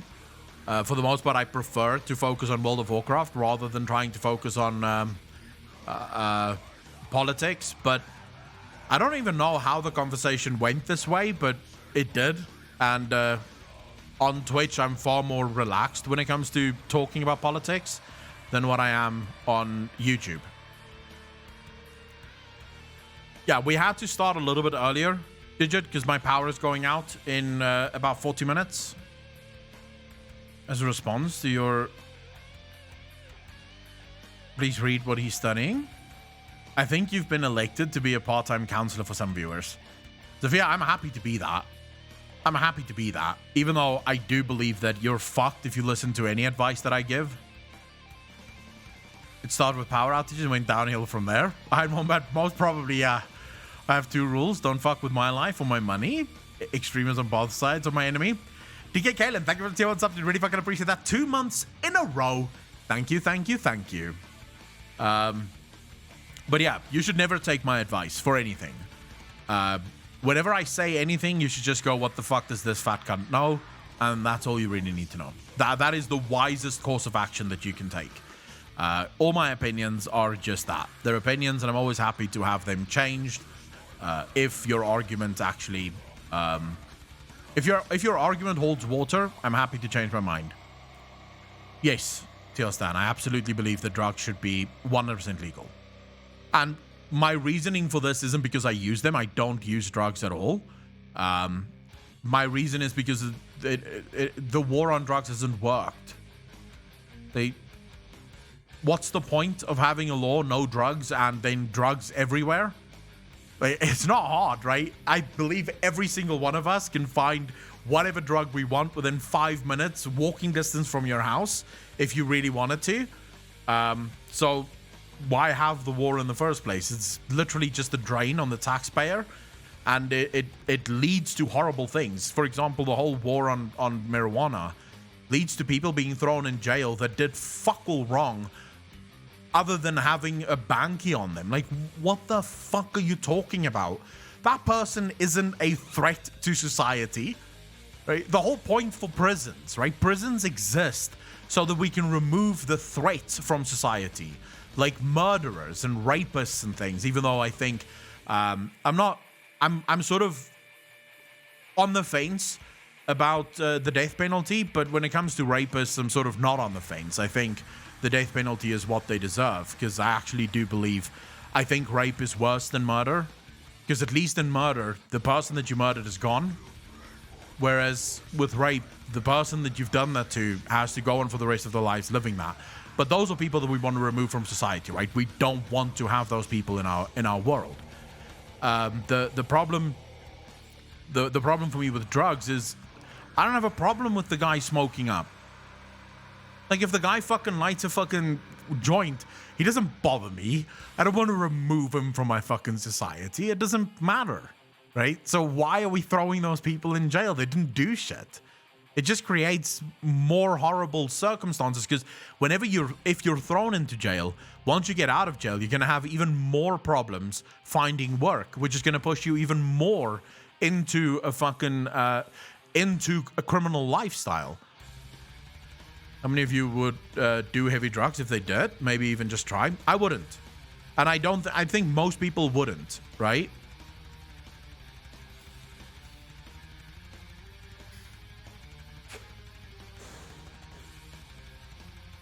Debate style discussions. He is pretty damn good at objective. Why, thank you very much. I really appreciate that, Seven Raven.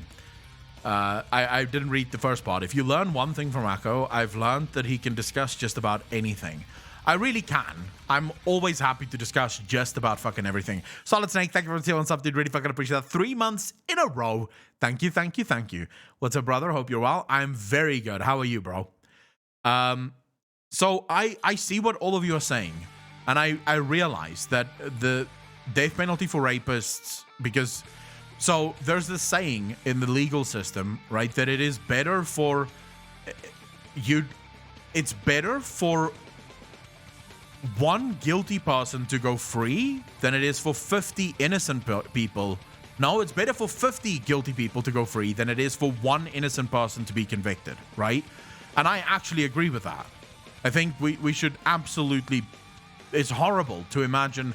I've sort of put myself in that thought experiment before. Imagine you go to court, you're being charged with a crime that you know you didn't commit, but all the evidence points to you. I mean, that feeling would be fucking overwhelming, right? You know you didn't do this, but there's fucking no way of getting out. So I agree that we can't have the death penalty for rapists, but I do think that... So I actually think I know how we can solve a lot of the issues within sexual assault.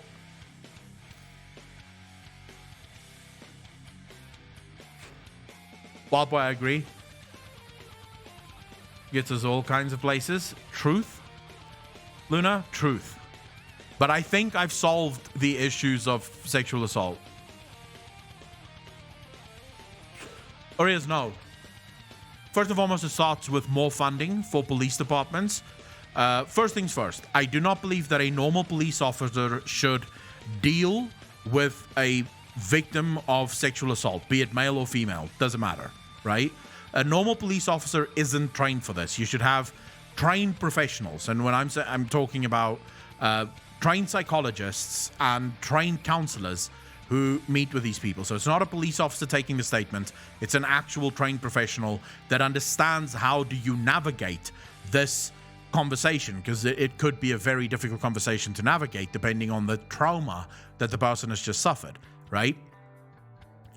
Not only that, but at that point, if you know, if any of you know psychologists, and if you know good psychologists, you will know that they are very skilled at figuring out when they're being bullshit, like when you're bullshitting them.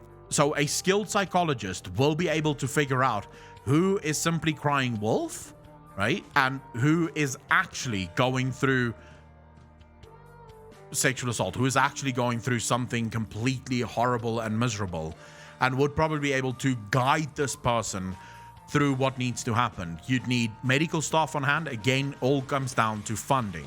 If you fund police departments with the correct medical staff, so that when that person gets there, it is a trained professional that runs them through all of the tests required. It's a trained professional that takes their statements.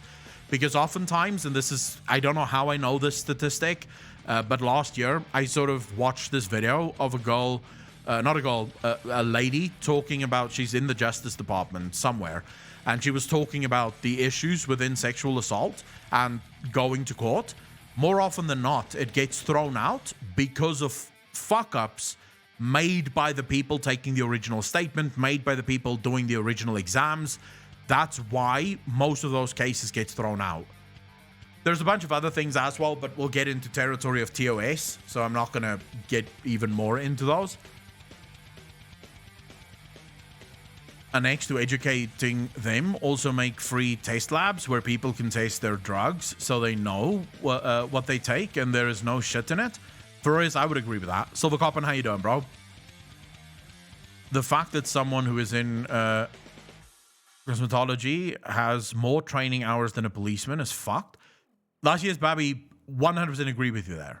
I think we do an absolute disservice to the policemen and women of the world, to be fair, but in the US specifically, with undertraining. We soldiers train literally, they have training every year for 6 months they have training, right? Or I think it's a 2-year tour and then you have 6 months of training. So training is sort of part of every single day. They have to train. It's, I think, 4 weeks a year that soldiers go through training. Police officers have a much more stressful job. They should be trained at least similar to soldiers, if not more. And I think that would solve a lot of problems as well. You need a massive policeman though? You need millions?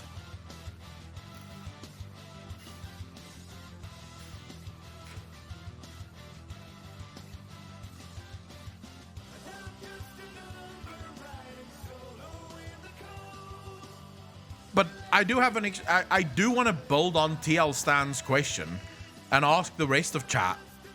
If drugs were made legal tomorrow, so if tomorrow you found out that all drugs are now legal, how many of you would do like the hardest drugs out there?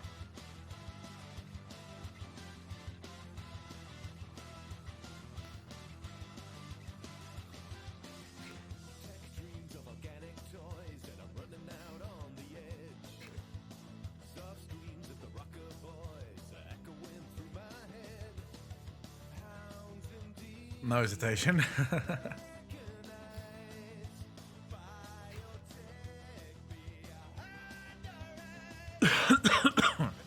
But can't you do the Native American ones anyways, Luna?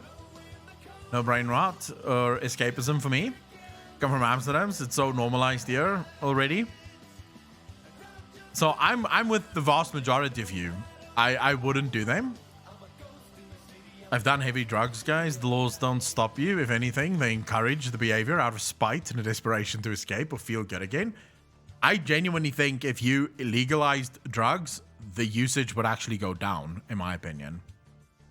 Don't think people would change what they already are doing right now? I agree with that, Alex. Luna, why yes but no?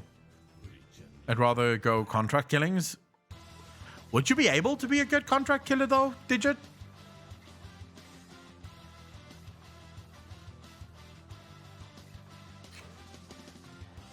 See, I don't like anything that removes my ability to think. I fucking hate when my ability to think is impeded in any way, shape, or form. So I would absolutely not use any hard drugs, ever. I don't even like alcohol, to be fair.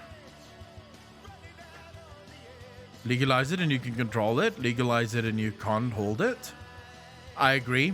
JBRS, just watch what happened in Oregon in the US. They legalized a ton of hard drugs this past election. Has it spiked? I don't think it has, Jay.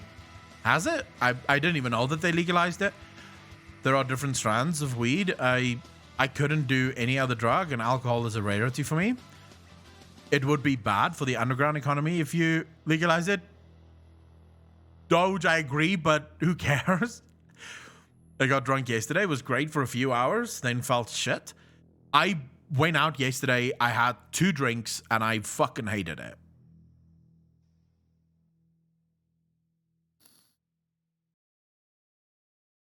Mikara, I can actually agree with that. I've actually never found my thoughts impeded, but the harder drugs don't make me feel good. Echo going out. The world must be ending. Luna, I've been going out quite a lot, actually. I mean, I've been going to the gym every night. I'm going to the gym again tonight, but mainly because my power is out, and what else are you going to do on a Friday night? So I've been going to the gym quite a lot, and I've been trying to once a week go to a restaurant or a bar or just somewhere where I can sort of hang out with people. Going to the gym is going out. I'm literally going out of my house to a different establishment. How is going to the gym not going out?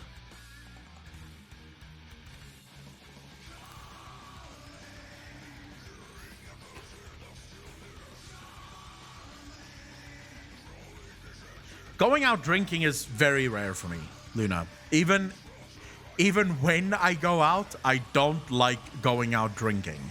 I'll have maybe a drink, but I don't like getting drunk. I fucking despise getting drunk. And I don't like the feeling of it. So I don't do it as a rule. I don't do it.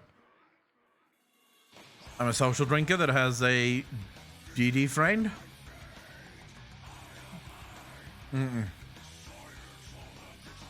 I'm not even a social drinker. Most of the time when I do go out to bars and stuff, I'll have like I'll have either Sprite Zero, or I'll have some water, or maybe some iced tea. Basically anything that isn't laced with caffeine and doesn't have alcohol. Do you care if others are drunk? Not really, Alex. Like, there is a point where I will leave. So if people start falling over themselves, because I used to be that, right? There was a time where I went out every night of my life, and I got shit-faced every night of my life. In college, I was drunk for 3 of my 5 years. Actually, almost 4 of my 5 years of college. I was drunk as a fucking skunk the whole time. I remember going to college, right? Getting to campus, and then my professor would sit on, like, we had the big rostrum. The rostrum was where all of the plays took place. It's like a massive theater. So we had the rostrum, and just in front of the rostrum was these little benches. And now every morning, probably everyone's favorite professor, but he was definitely my favorite fucking teacher at college, Mr. Trudeau, Rene Trudeau. He would sit on one of these benches and have coffee. And he got so used to me getting to college shit-faced that he would have coffee for me as well. So I would literally walk into college. He would just look at me and would go, "Tough night?" And I'm like, fuck me, bro. And I would just sit next to him, have my cup of coffee, cigarette, and just fucking chill. Drunk as fuck, dude. And then once my buzz started going, I'd go home to get drunk again. Like, I was drunk non-stop. So I had my fun. I never want to do it again.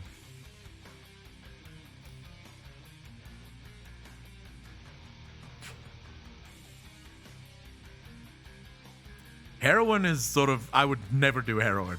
100% never.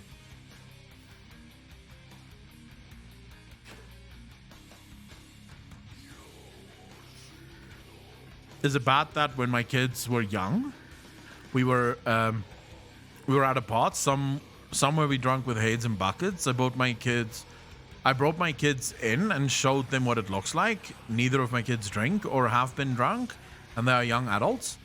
I don't think that's bad. What the fuck did I just click into? Oh, Snotty, we're having a conversation about legalizing drugs. I do, however, think if we legalize drugs, the gaming industry might be a little bit better. For one, we'd be too fucking high to know that we're playing bad games. 5 babies, I don't want to fuck with my balls right now. Why would you do steroids? This is something I've never understood. So I've been going to the gym for about a month now, right? And I've been having a lot of fun at it. Actually, only 2 weeks, considering I was out for 2 weeks with fucking COVID. But I've been going to the gym, and I have never had any interest in steroids. Never. Not once. Gun trading though?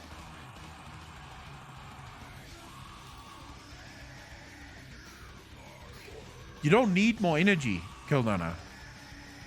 Like, I don't want to be fucking buff. I have no interest in having biceps or massive muscles or anything like that.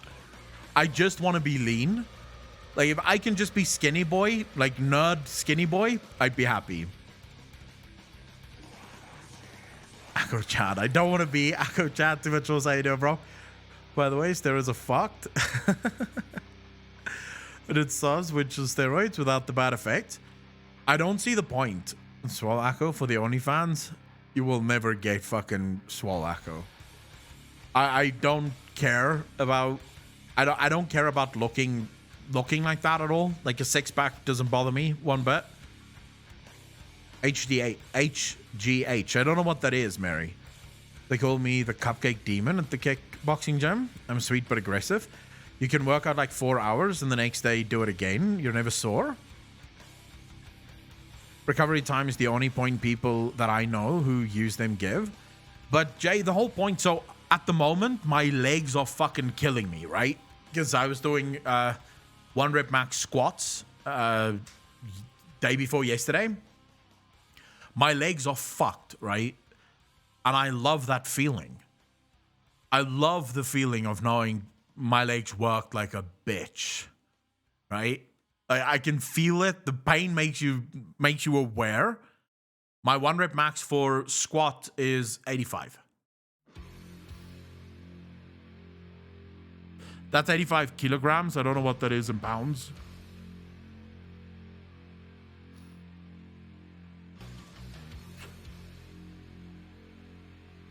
Roid rage and it turned into murder suicide. Jesus.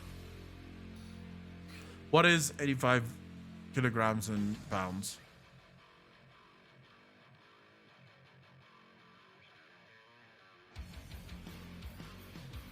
£187 is my 1 rep max for Kush Fury. How you doing, bro? All your lifts. Okay, so I only do 4 lifts for 1 rep max. The 4 lifts is... Hold up, I'll open my app here. I use an app for these. So let me just quickly...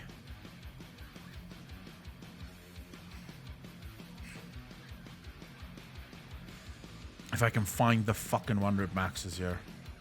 This app really doesn't make a whole lot of sense half the time.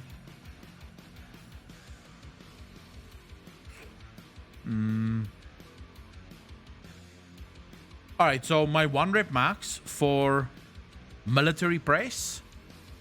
Gotta go for my second shot. Have a great day, night, morning all. Mary, take care of yourself and be safe. My 1 rep max for military press. I'm assuming everyone here knows what a military press is. Is there anyone that needs an explanation for what a military press is?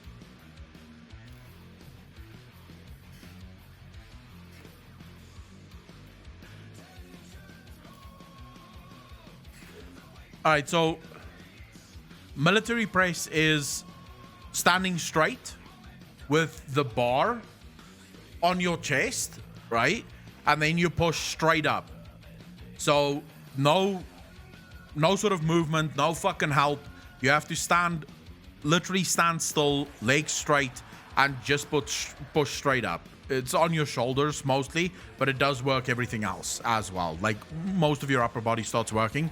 That's a military press. My military press, 1 rep max, is 75 kilograms. Deadlift, which I'm assuming everyone should know, my deadlift is 120 kilograms, which is down actually. The highest it's ever been was when I was doing CrossFit. I went up to 210 kilograms on the deadlift, but I've lost 100 kilograms, so I have to work my way back up to that. Bench press was 80, and then back squat was 80 as well. 85, sorry.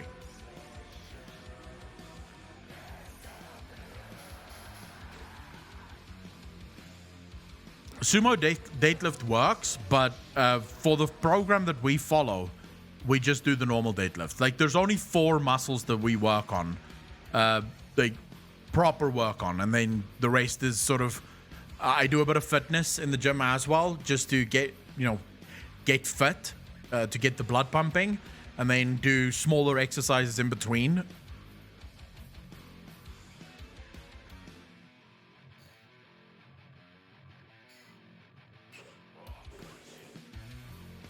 Workout vlogs. I do a lot on Instagram with the workouts for Aureus. I don't showcase my workouts, but I do sort of tell people when I'm going to the gym, and sometimes give a gym picture here and there on Instagram. Kicks you in the ass and you fly into the air. I used to do bodybuilding too, as it was kind of enforced by my older brother. I never wanted, although. I only seek out for being fit and steady. My most impressive muscle group is calves and shoulders from all the boxing. I have weak as fuck biceps and back. I don't even know about my biceps. My back is feeling a hell of a lot better since starting gym, by the way. Since starting the gym, all my back problems have disappeared. It is insanity. Plus, I feel so much better when I go to the gym. Like, I feel relaxed whenever I get home from the gym. You feel as if a weight has been lifted off you. I'm not a guy that, I don't like the gym. Let me just be very clear. I think it's the most boring thing you can do. But for your mindset, holy shit, dude, it's freeing as fuck. Like, you get home from the gym and all of your problems that you had and sort of thought about, it's just gone. You just no longer any problems. Life just feels fucking good.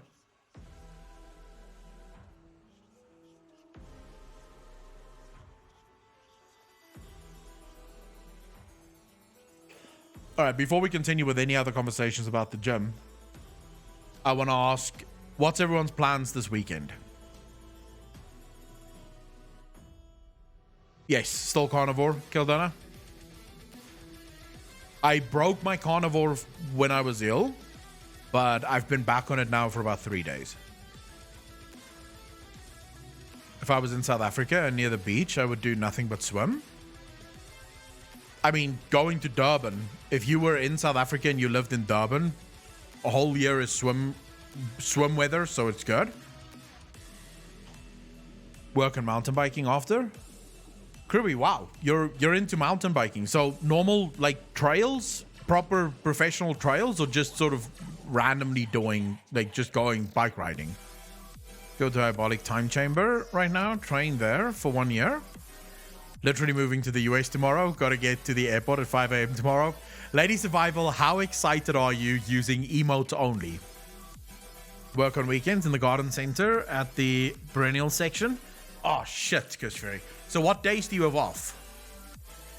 I'm picking up 3D modeling to get second job. I can now animate 3D somewhat reasonably. Nice. We're going to get... I don't know how to pronounce that, Snotty, but you're going to get drugged. Thursdays and Fridays are my days off. It's actually not bad.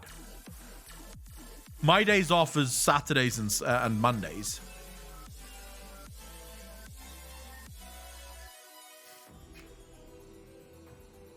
Dragon Walter, you're going to the military. Long walks and home organization, maybe playing some games too. What about you? Mikaru, so... going to the gym tonight. Tomorrow playing Final Fantasy for the video. And then maybe afterwards play whatever other game I can think of. And then Sunday night stream. And probably more videos. I have trails right next to my house. And even more trails like an hour away from me. Not really professional grade, but all level of tech. I wish there were more trails close to me. Because I think that's something I would actually enjoy doing. It's not bad. My girlfriend works on weekends too, so we have our Friday together at least. That works. Kishveri, no, that's all for me. I'm practicing Blender as we speak.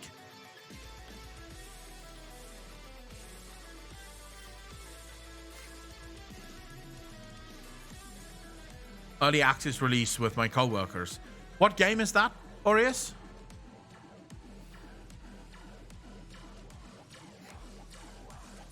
Oh, shit, Kildana. Yes, I completely forgot to upload it. I will upload it. I do apologize. I completely fucking forgot. Makes fun. Just expensive as hell to get into. Going medieval. Oh, I fucking saw that and it actually looked so familiar to me because we looked at it on stream, haven't we? We've looked at it on stream. I just want to make today's video public. I completely forgot about that. I have no good emotes. Maybe this. Really? Ladies and gentlemen, is that the best you can do? A few months ago? And how's the early access been going, Orius? Fun? I saw it actually quite high up on Steam. If I remember correctly, it was quite high up on the store. But let me just quickly see. Because it was #1, actually, for a while. There we go. Look at this, ladies and gentlemen. Orius' game, #1 on top sellers list.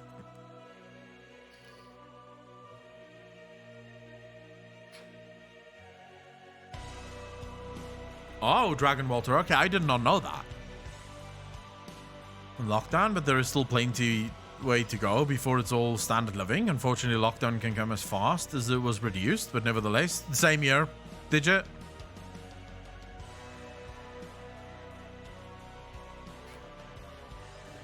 Gildana, I'm very happy for Lady Survival.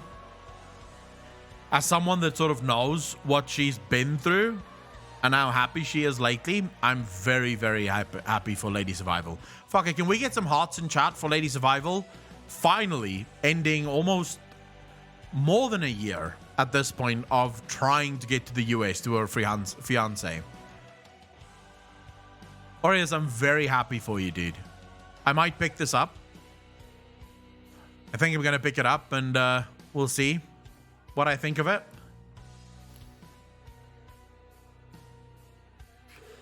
World 20, I will definitely be playing New World when it comes out. Absolutely. I mean, I've already purchased New World. I purchased it last year. I'm just waiting for it to fucking come out. I know the backstory, but other people's happiness makes me tear up. I mean, I've been friends with Lady Survival for a while now, so I sort of know the backstory. I wouldn't say I know enough to even contribute to a conversation, and obviously not going to talk about it here, but yeah.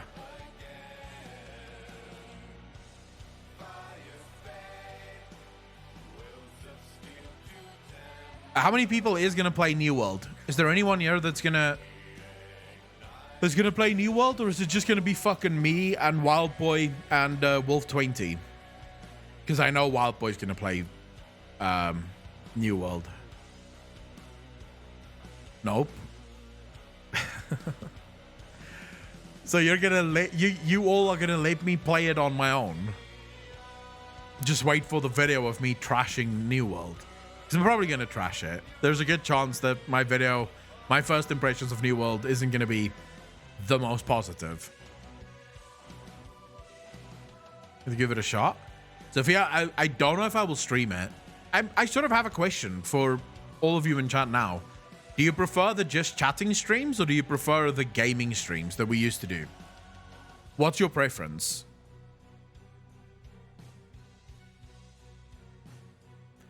The only games I'll play is Final Fantasy when Akalon and Asmongold make the switch. I'm still trying to find the fun in Final Fantasy, so let's not talk about switching just yet. Both chatting. Have you played Assassin's Creed Valhalla? I tried it, 10 Deeps, did not like it. Chatting by far. Game streams with chat. Honestly, either way is good. It's kind of hard to choose between them. Your Among Us streams were very entertaining. I miss running Torghast. I haven't run Torghast on my Warlock in months. Already glad you are streaming. Fuck you, Ferorius. Stan, how you doing, bro? Never seen one of your gamer streams, but would love to. I mean, it's been a long time since we've done a gaming stream. When's the last gaming stream we actually did? Can anyone remember? Like, when's the last time we actually played games on stream?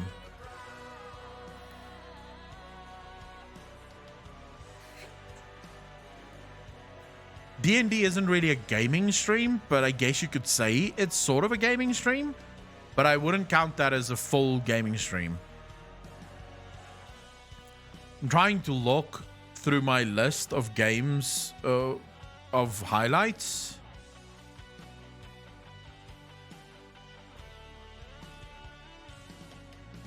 But it's gonna take fucking forever to get there.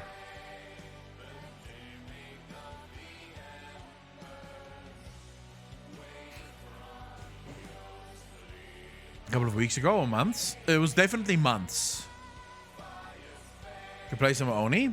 I could play some Oni, but I'm not in the mood for Oni. I'm probably going to need a couple of years break from Oni before I get back into it. Just chatting because I usually work or create while I'm listening. The only reason I would go back to gaming streams is it's fucking far less strain on my voice. Doing a good 3 hours, even 2 hours of just chatting streams is hard. I should probably get a fucking hot tub so I don't have to speak anymore. I can just sit in the hot tub and stream. I mean, people throw money at me.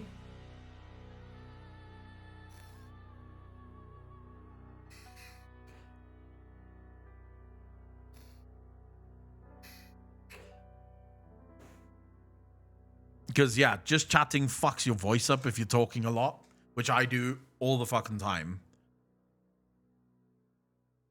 Talk like a crazy person. I don't get people. Why would you send money to a woman in a bathtub just because she's gorgeous? I don't know, Bubbas. I think the reason is Forgotten One. How you doing, bro? Where's your OnlyFans, Echo? I don't have one, Lady Survival.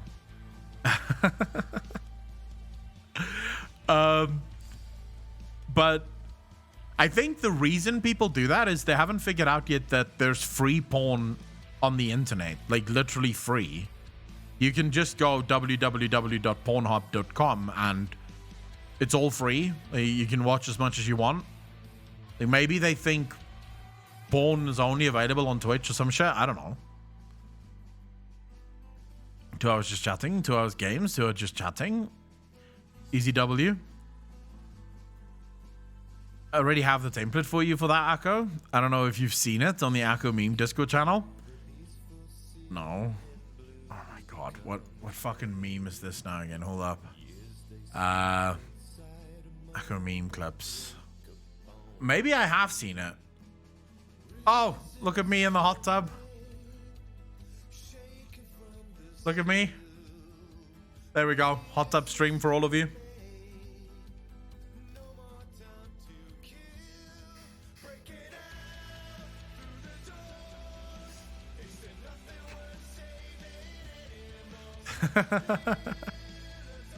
So the people are just obsessed with a specific girl. I don't know.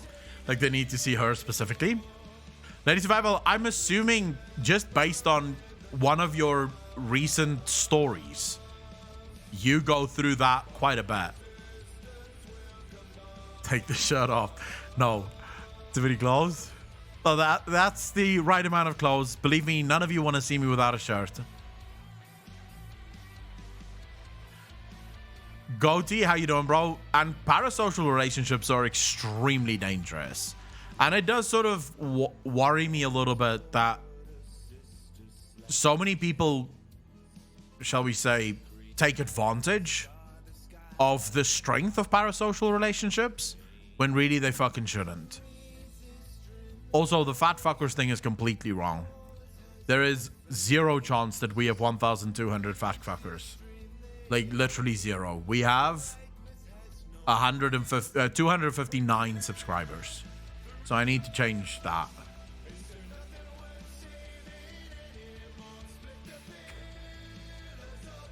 No idea. This one guy messages me legit every few months for the past couple of years, asking if I'm starting OnlyFans. When are you starting OnlyFans, Lady Survival? I'm assuming you wouldn't be opposed to it, or would you be against doing OnlyFans? I don't get why someone would message you though to get that information. Oh my god, I need her to do an OnlyFans. I have money to spend, bro.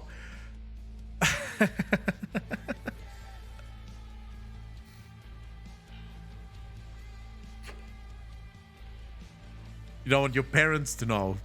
That is so wholesome, but also a little bit fucked up at the same time. Oh my god, Lady Survival. Seriously? Would your parents flip out? No one want to pay to watch you? Kildana, are you? I'll start OnlyFans if people paid. Kildana, I don't know if guys make that much money on OnlyFans. Although I'm assuming there's a bunch of gay guys that would be more than happy to throw money, I think. Well, it's better than... Well, be glad, actually, just Lady Survival, be glad that my dad isn't your dad, because you would have been disowned already. So at least your parents are a little bit chill in that regard. Although, how would your parents find out that you're doing OnlyFans?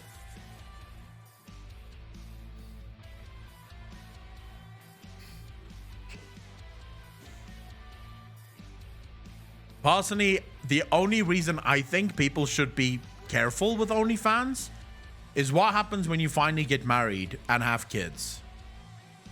I'm not saying because many people don't want kids, but if you do eventually want to get married and have kids, what then? Because your naked pictures are everywhere now. It's on the internet. It's forever. Nasty and will try to sabotage your life and expose it to your family. That is true. Cut a deal with them. They get 20% to avert their eyes. You have to claim it on taxes, so your employers find out too. I mean, most girls that is on OnlyFans don't need employers though, Periscopic. Let them join. No, my dad is... my dad is anti everything, dude. Like, if I... Luckily, not a single one of my brothers is into tattoos or getting them in any way, shape, or form. But my dad, legitimately, when I was younger, told me straight up, if you get a tattoo, you do not put your feet in my house ever again. You got man boobs. Maybe I can start on OnlyFans. Chobo, go for it. See if the moobs move the needle. That isn't fully sexual. I mean, there's got to be someone that gets paid for whatever they do there. I mean, the girls get paid for whatever they do there. By the way, I'm trying to catch up with the latest lore of Diablo. And how's that going? I don't want kids. My fiance is 100% down to help me with OnlyFans content, and I'd love to never work a normal job ever again, so OnlyFans is a good choice if you can keep it from your family. Imagine starting an OnlyFans without telling your parents, and your dad sees it while looking for porn. That would be quite a conversation. Digit, I don't know enough about the Diablo lore to actually do it as a rule. Like, I know some of the Diablo lore, but there's a lot of lore in Diablo that I know nothing about.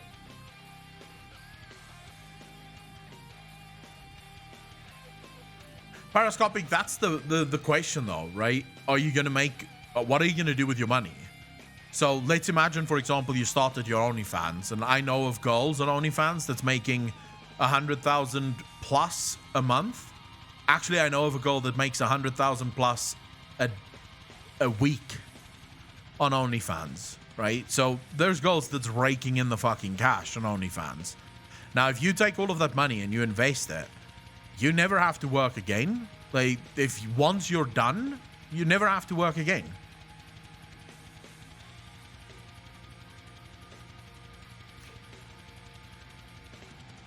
Says, I need to understand which word and algorithm feeds you my stuff. That would be so fucking awkward, dude. That would be so awkward. Although I don't think... Yeah, I think if I dated a girl and she wanted to do OnlyFans, that would be quite a conversation. That'd be quite a conversation. And it would not be the kind of conversation, when do we start? That would not be the position that I take on that conversation. How many of you guys would be okay dating a girl that does OnlyFans?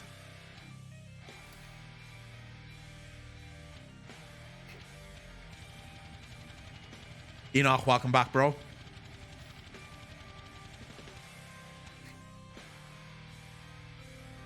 It's not OnlyFans caliber. I'm for it if I don't have to pay for anything. What does OnlyFans mean? Porn, basically. Like such a USA thing. It's not, though. There are so many girls that isn't in the US that does it. She was doing it before we met. I wouldn't care, but if it's after, debatable.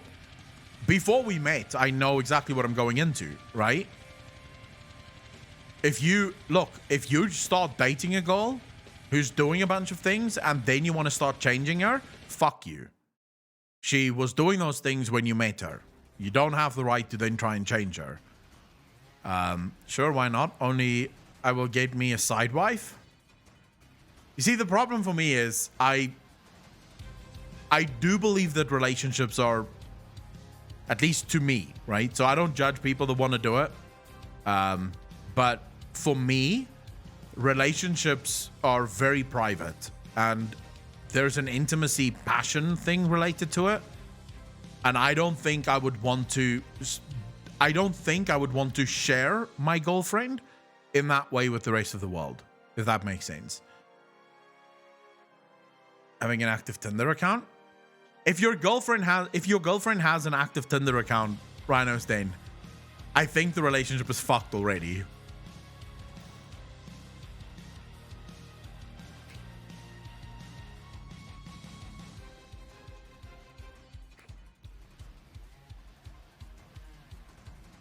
It is a two-way door, Wolf20. I'm not for a second saying that I can do whatever the fuck I want and she can't.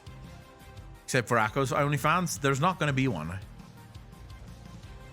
Totally agree with that too. But Rival, you have so many contradicting views. So, Akko, I had a lore conversation with a guildie the other day, and it made me realize how much you've opened my mind to the powers in the game. He started getting frustrated because so many light characters are being made to seem evil. I asked him, do you think the light is good and the void is evil? His response, of course. Lol. How are you doing, Sussex? I appreciate your wholesome outlook. Silent, thank you very much. Although many people would say that it's an old school boomer outlook, I suppose. I am on the verge of boomer, right? I'm literally on the verge. At the end. I'm literally at the tail end of the millennial movement. So, how's it going? Dito, how you doing, brother? But no, I'm sort of I'm old school in that regard. Closer to Gen X than boomer. I don't know, what's the group just after millennial? I know it's brutal. I'm always contradicting myself. But Lady Survival, that's not necessarily a bad thing. It's not a bad thing. We all have contradicting viewpoints on things. I like that. Boomer is the dusty fox. Is it Gen X? Well, then I'm literally on the verge of literally boomer, Gen X, millennial, zoomer. So I am then... Yeah, I'm because I was born in 1985, right? That's when I was born. So I think it's 1984 that's Gen X. So I'm literally right on the cusp. And because I was born in South Africa, I'm probably, my beliefs are closer to Gen X. Tastefully teasing. Ladies and gentlemen, I actually appreciate that more. Like, I think the sexiest thing in the world isn't a girl that is stark naked. It's the girl that has just enough on that your imagination has to do half the work. Or more than half the work, even. That is fucking hot. Although, I will say, though, what's the hottest thing? Guys, I'm gonna ask the guys this because girls, I don't know what you would enjoy and what you wouldn't enjoy. But for the guys here, the hottest outfit that a girl can wear, in your opinion. Lady Joelle, I would like that. That would be content that I would actually probably make an OnlyFans account for and drop you a 5 or whatever the fuck they charge. That is a hard question. Sundress? Sundresses are nice. If someone wants to pay me over $1,000 for something and they have to sign a contract to not expose it, I don't even want to get into that. Why not?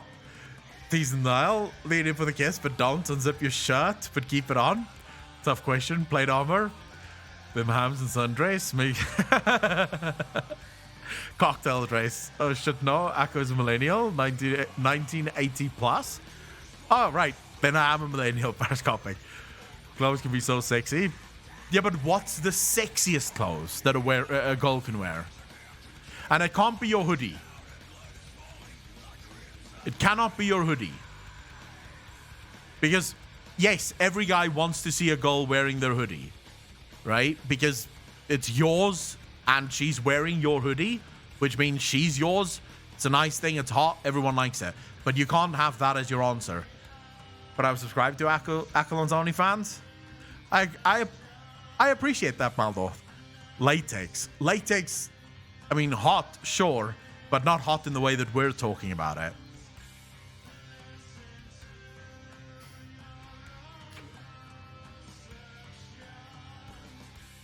Yeah, the girl will always take the hoodie, unless, of course, you were a jerk, in which case maybe she doesn't want the hoodie. For me, personally, like, the hottest thing a girl can wear, it depends on where we're going. So if it's in public, I will always, and as all of you know, cowboy boots, and the cowboy boots can either be with Daisy Dukes or with jeans, just normal jeans. But cowboy boots is an absolute fucking killer for me. It drives me fucking nuts, right? But at home, a girl wearing sweatpants and a hoodie, not my hoodie, just a normal hoodie, like comfy clothes, super fucking hot, dude. Girl can wear is basically any lingerie that Taylor Momsen wear. I don't know who Taylor Momsen is, but lingerie is not what we're talking about, lady. Because again, yes, guys love girls in fucking lingerie, but that's too generalized. Like that's generally true. Every girl looks better in lingerie, but that's not what we're talking about here. We're talking about what guys like apart from the obvious.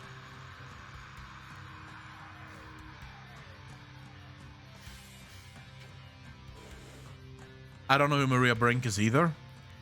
I like Japanese girls, so maybe kimono. But like she wears lingerie as normal clothes, but I get you. How can you the amount of fucking self-love that you have to just go, fuck it, I'm gonna wear lingerie as normal clothes is insane.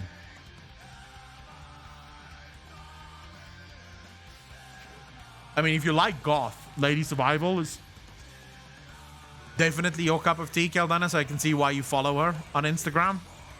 You've just revealed it. Equals in this moment. Thigh-high stockings, guys. Thigh-high stockings. Thigh-highs are hot. I'm not gonna disagree. Thigh-highs can be very, very, very fucking sexy. Shirtless at all times with gut and its blazing glory, like Randy from Trailer Park Boys. Wait, what's this girl's name? Let me see. Who is this girl that I have to check?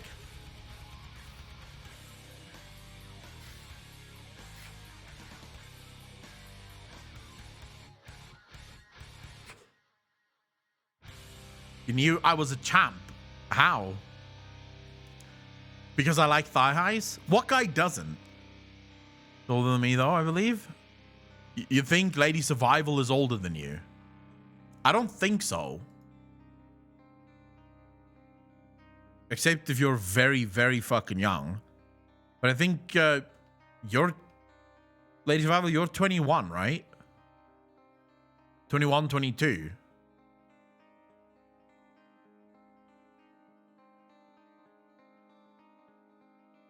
Vagina kind of food? No. Oh, she is fucking hot. Wait.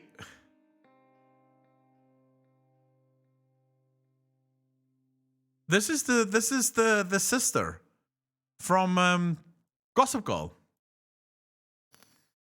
Are you 25? Get the fuck out. You're lying, Lady Survival. Absolute lies. He doesn't like thigh highs. Kildana, wait, when's your birthday? 33, my back feels 133. Industrial electrical worker destroyed my body and soul. Rather than I'm really sorry to hear it. It's all lies, Lady Survival. It's all fucking lies. Yeah, this is... Wait, she's an actual singer. I thought she was just the sister of Gossip Girl. I did not like her on Gossip Girl, though.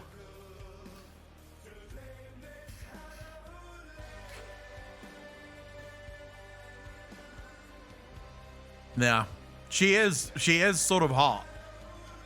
But I did not like her on Gossip Girl.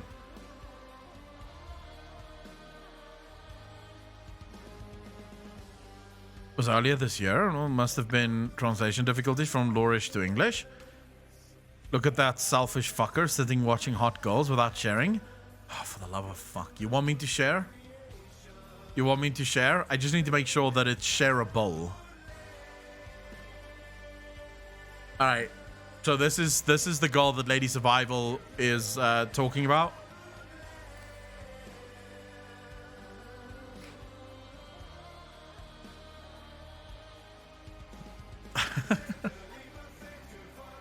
There you go. I am sharing.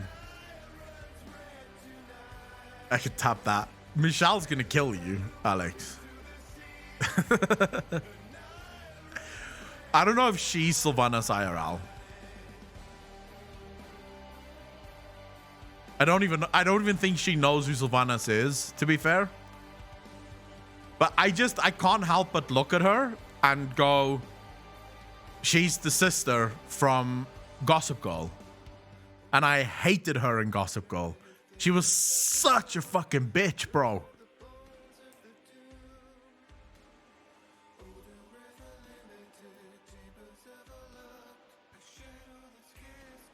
Her background on her iPad is some hot dude, so we don't really care as long as we don't go the full mile. Put some bluish makeup on Kate Beckinsale and she'd make a badass Sylvanas. Kate Beckinsale is so fucking hot. She started singing later on in the show too. I don't even remember her singing in the show. Well, then happy with like Sylvanas, Celine, Daddy's Monster, so on. Was she a good actress? She was pretty good. Yeah. Gym clothes is hot too. What gym clothes though? Because it depends for Aureus. Not all gym clothes is great.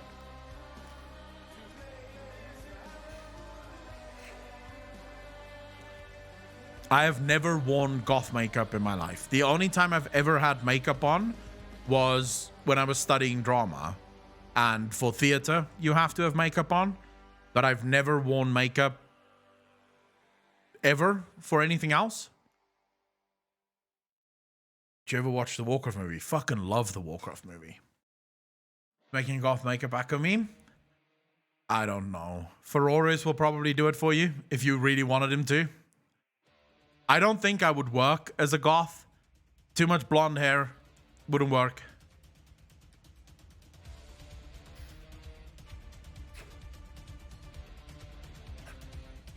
But yeah, I wouldn't be a goth. It's too much work. It's too much fucking work. I refuse. Makeup every single day? Get fucked, dude. I can literally... I don't even style my hair because it's too much work. Borderlands movie. Depends. Is there a Borderlands movie? It would be Gul'dan, I'm calling it. Like, if you could play one wild character in the movie, who would you want to be? Gul'dan, yes. Of course. Gul'dan is like... How can you not want to be Gul'dan than an old goth? I do think there is a point where you sort of have to outgrow the goth phase. Like... I don't think you can be goth and like be in your 40s, for example. Cyberpunk is such a good game. Fuck my life. Lady Survival, I can't wait for the day that you're just fucking normal, everyday Brooke. Just 100% no more fucking goth. Because it's gonna happen. I'm pretty sure it is gonna happen.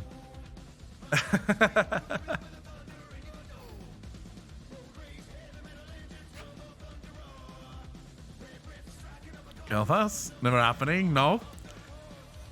I would actually love to see you with like the most normal clothes you can imagine. Everything is a phase though. That's the sad part of life. Everyone thinks that they're tilting the windmill and they're sort of... Everything is a phase. I am not the same now as I was even 5 years ago. You change a lot. TLC, my weirdest body changes. I could do easily Lebowski now. Could you? You can't tell me Sylvanas is a phase. Not Sylvanas is a phase. It's... So, the goth thing. All of those things are phases that we go through, right? And most of it is phases that we go through in order to figure out life, right? You're in a point in your life where shit works. But Sylvanas can't be a phase. I've always been a fan of Sylvanas. That's never changed. But you dressing like Sylvanas probably might change at one point or another. Gaming can't really be a phase. You're a gamer, you're always a gamer.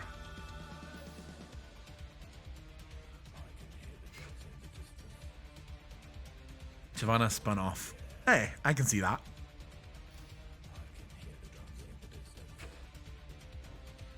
In my Discord DM. Okay, hold up. I think we just got Oh yes.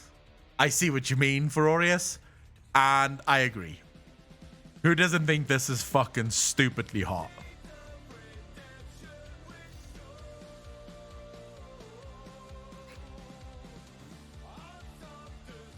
You love Charles, how you doing, bro?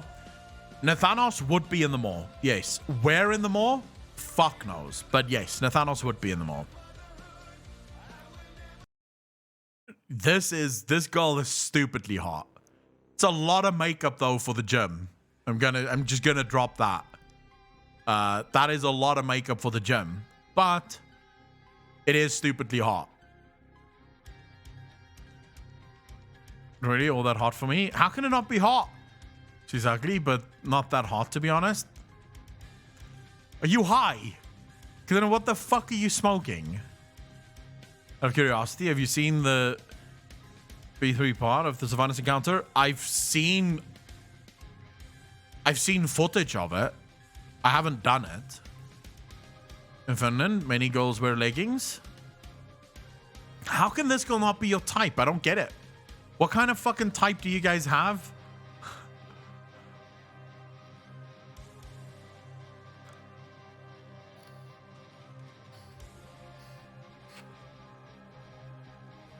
Back to work. I don't know. I genuinely don't have a type. I don't get the whole type conversation. His type is bearded men from South Africa. Definitely not. I mean, I would never be able to kiss a guy. I would probably throw up in his mouth if that ever happened. But I would doubly not be able to kiss a bearded guy. That shit would just be fucking disgusting. Spent the whole time looking at the ass. Not sure if she was hot or not. Type is crazy hot. Leading towards the crazy. Not really. I don't, like I said, I don't have a type. So I don't have a, I don't know whenever people go, oh, I like blonde girls or I like brunettes or I like black hair or whatever the fuck. I don't get that because it really depends. Like you get really hot blonde chicks and then you get really hot fucking darker haired girls. I don't get the whole, like, how can you just like one specific thing? When are you doing a hot tub lore stream? Oh, you want a hot tub stream? I can give you that. I can give you that. We have the technology now to make hot tub streams happen immediately. There you go. It's a hot tub stream. What's about how you doing, bro? But one thing is certain, the days the weather became more like warmer again, I've been having hay fever again. It is so fucking cold at the moment. Tell me this is not hot. Hold up, I have to first make sure that this is broadcastable.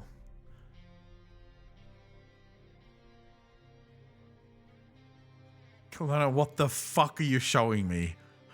Why are you showing me anime girls and asking me if I think this is hot? This is what Kildana wants me to comment on.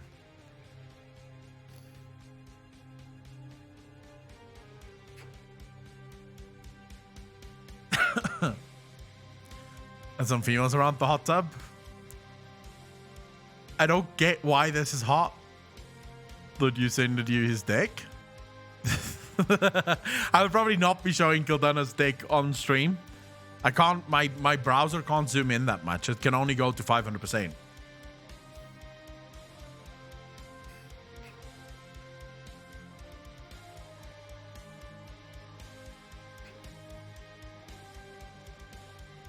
Shots fired.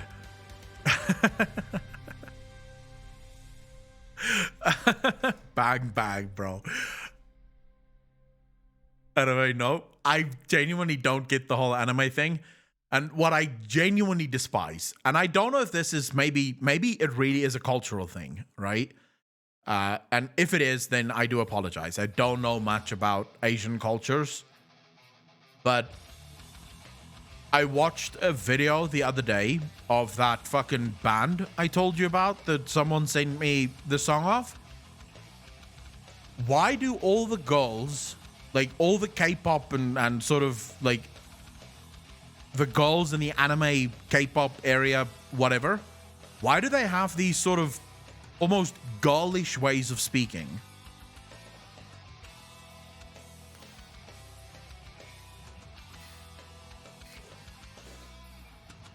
Like the voices are always very fine and very fucking almost high-pitched, and it's sort of overly trying to be cute. It just doesn't seem real to me.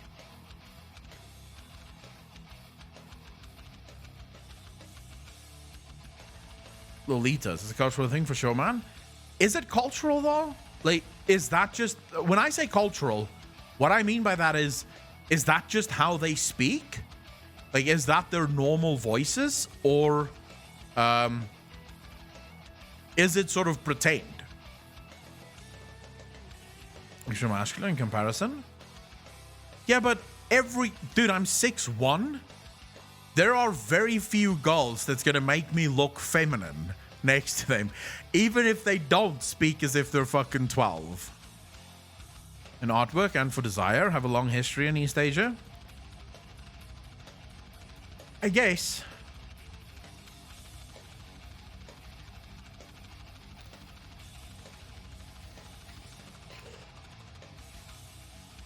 Bit of exaggeration to compensate for body language. Yeah, but like I said, I'm not talking about the animations. I'm talking about the actual girls. Son Goku's voice in Japanese in Dragon Ball is being voiced by a female voice actress. But wouldn't you want to be 11'8"? No, why the fuck would anyone want to be 11'8"? With cultural perspective, like many want to be that way. I guess that makes more sense then.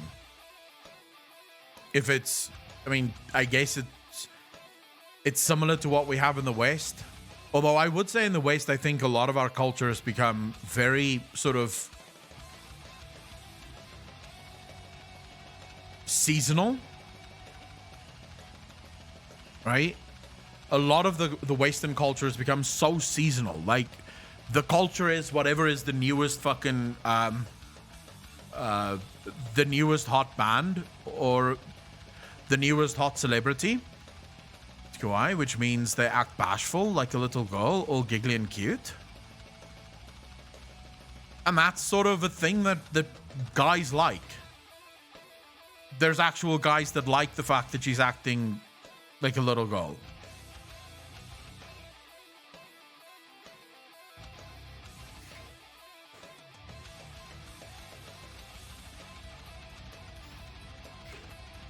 Smash, I think I can see that. The problem is, culture shouldn't be that way. Culture should be slow moving. Anime version would be like the double size of her parts. I don't know. It's just probably just me being an ignorant fucking cunt because I don't understand it. Which is entirely possible because I genuinely don't understand half this shit.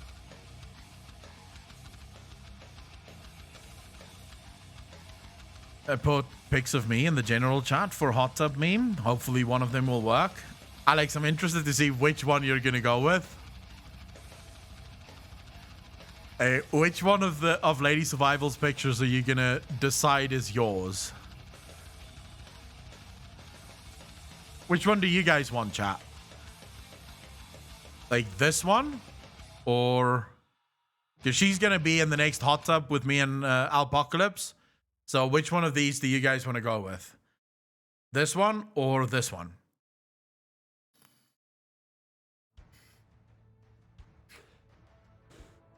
Goes back to the Edo period of Japan when there was a third gender. It has now evolved into a fetish and cultural touchstone. That's interesting. Media just likes to portray itself the best way to make money. A girl band aimed at children that talk very childlike to appear young. Second with first hair. I don't think we can start changing her that much. So you're going to play Final Fantasy tomorrow? Maybe after that we can create a leveling crew for TBC. Do you want to do... I don't want to play TBC though, Ferorius. Do you want to play TBC?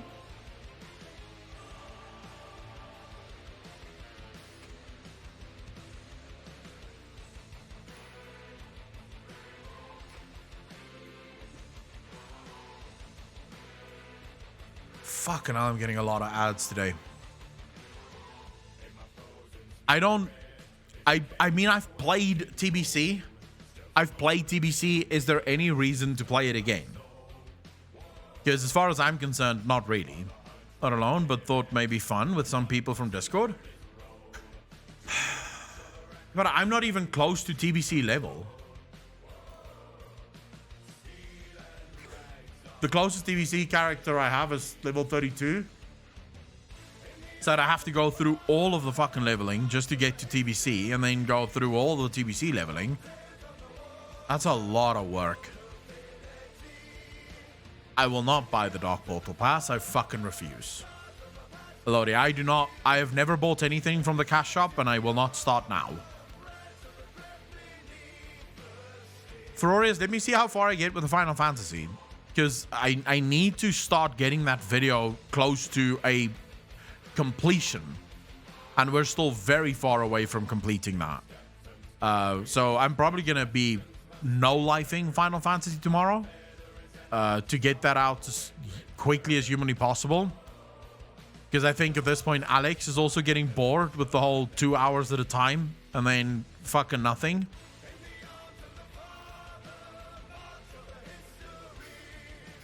I do want to know though, Alex, how do you feel about editing Final Fantasy 14? How is Final Fantasy 14? It's right at the end of my last play session. It started to get a little bit better. So there's these things called duties, and they're actually quite cool. The duties are actually quite cool. I got thoughts on boosting on Classic WoW, paid boosts and mages boosting in dungeons. Okay, so Lady Survival, I do not mind boosts from other players because that's sort of community stuff and I think that's fine. The paid boosts I have a massive issue with because I think the paid boosts it goes against everything that Classic and TBC stand for. Because in Classic and TBC, part of the content is the leveling. If you can pay just to skip that content, you've paid to skip a very big portion of what the game is and what makes the game great. Also, I feel like it's a money grab from Blizzard.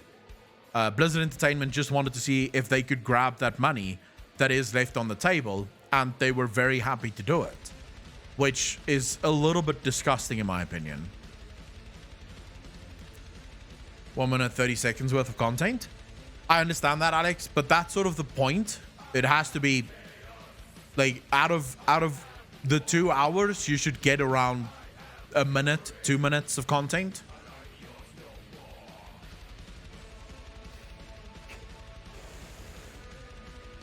TL Stan, not necessarily. Yes, everything is subjective, and yes, there is everything is subjective, but at the same time, if your journey is worth skipping, then your journey shouldn't even be in the game.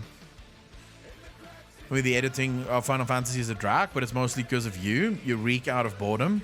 I am bored when I play that. But on the first one you did, I found 15 minutes worth, and I have to choose from on second, there's 1.5 minutes.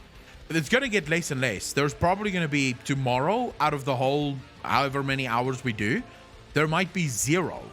Like, the only footage you're going to use eventually is the leveling, like whenever we level up. Next month is surely burger time again? What do you mean burger time? How so? Bobby needs a new yacht? Well, Bobby can suck my fucking dick. TL Stan, think about it this way. You're designing a video game. Video games are meant to be entertainment. So if there's parts of your game that isn't entertaining, why the fuck is it in the game? PS4 to stream Final Fantasy Remake? Isn't Final Fantasy Remake coming to PC?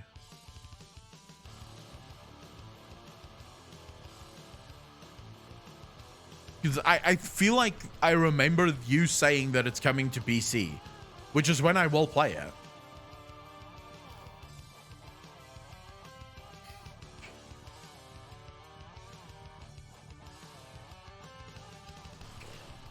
Kadana, no point in stretching. My power is going out in about, what is it, 15 minutes.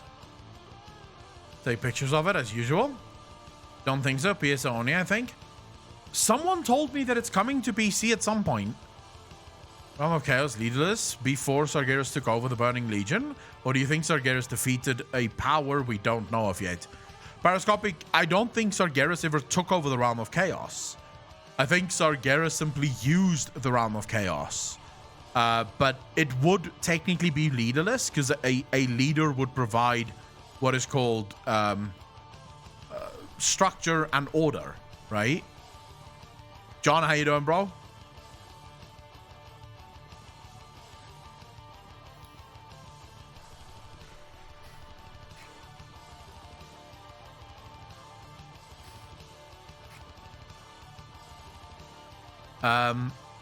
John, and while we didn't quite get into that topic today, yes, AAAs are dead. There's actually an article that I wanted to get in today that sadly we're not going to be able to because my power is going out soon. But I wanted to do this article, and we completely got off on different topics, started talking about different things. But yeah, I believe that AAA gaming is on the decline and probably going to die. Most likely going to die in the next decade. You can see it. More and more great games are coming from smaller and smaller companies, right? Almost all of the great games of the last, shall we say, 5 years have almost all come from indie companies, with here and there a AAA game sort of breaking through and looking a little bit better.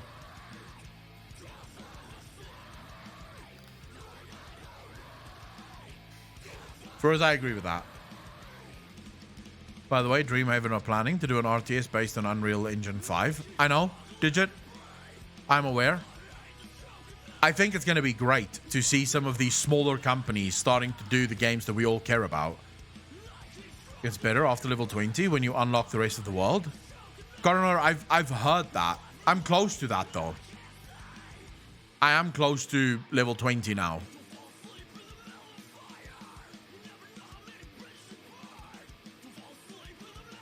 But the duty quests are really cool in Final Fantasy. There's a couple of things in Final Fantasy that I actually think I will make videos on, Because there are a couple of things in Final Fantasy that Blizzard could absolutely borrow. You see a redistribution of power now in gaming. The indies will become AAA eventually. Maybe.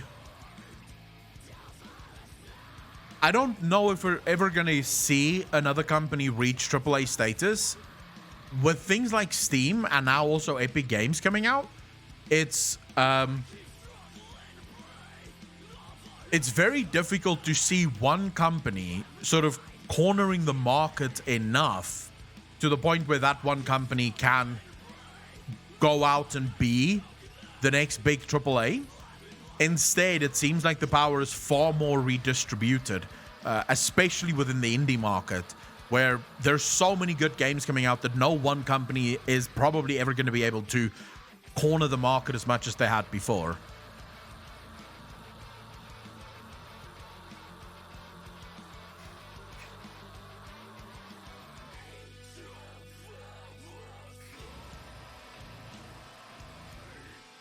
So I foresee. I mean, this was impossible back in the day, right? It was impossible to see this happen back in the day because you needed publishers. You couldn't just bring out your own game, right? There was no way. There was no platform to bring out your own game. So if you wanted to make a game, you had to get a publisher. You had to get money. You had to get investors. Nowadays, with Steam being a thing and Epic Games being a thing, you can just bring out a game and have people see the game. Radioc, if they wanted to go full-on business model and not just niche games, they got the skills and the ideas. Your AAA is dead because Quadruple A is coming. Tealstan, I don't think so. You can see that most AAA companies are starting to struggle to get gamers to buy their games. I can see indie games finally taking over and actually topping the market in almost every single way.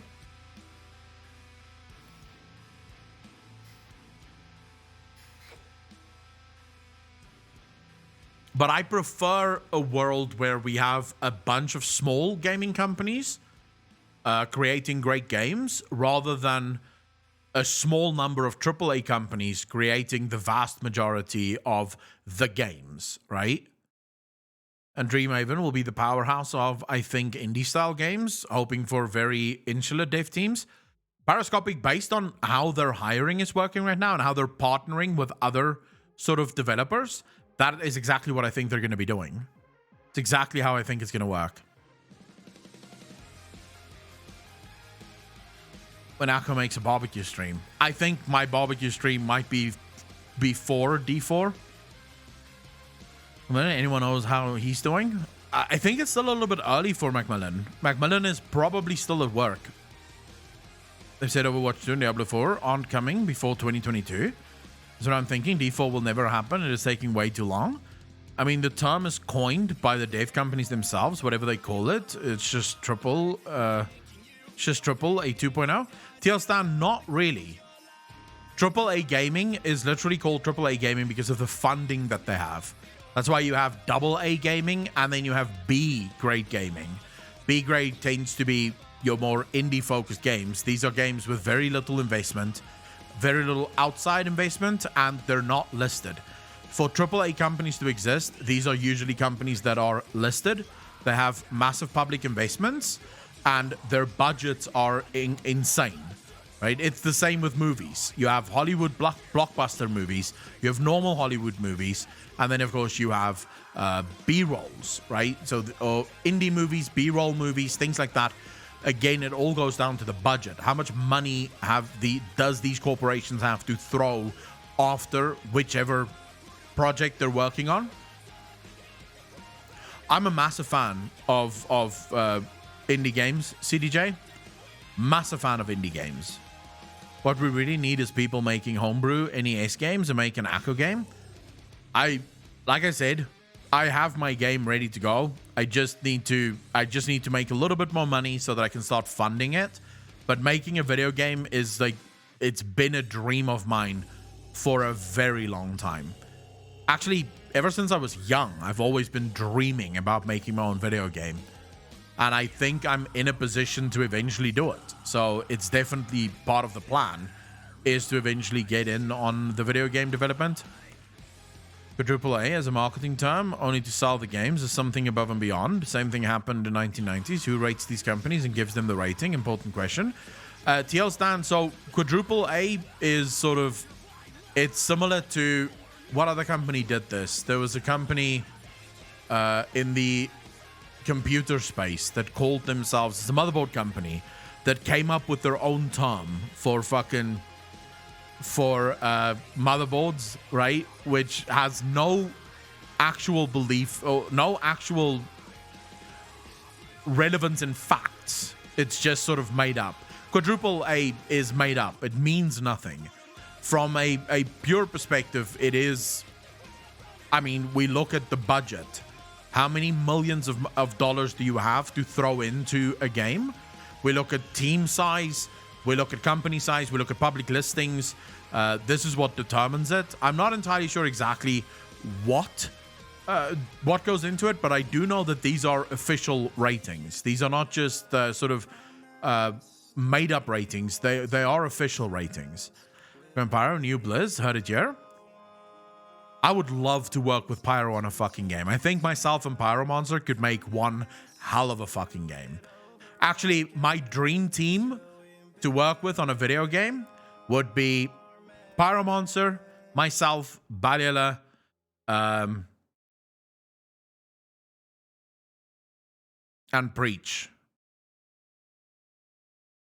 Those would be the three people that I would love to work with on a game. There's plenty of other people that I think would do amazingly well, but between those three people, I think we would have pretty much all of the required skills to make a brilliant fucking game. They are informal. No one regulates this. Not a single PvPer. I hope it's not a PvP game.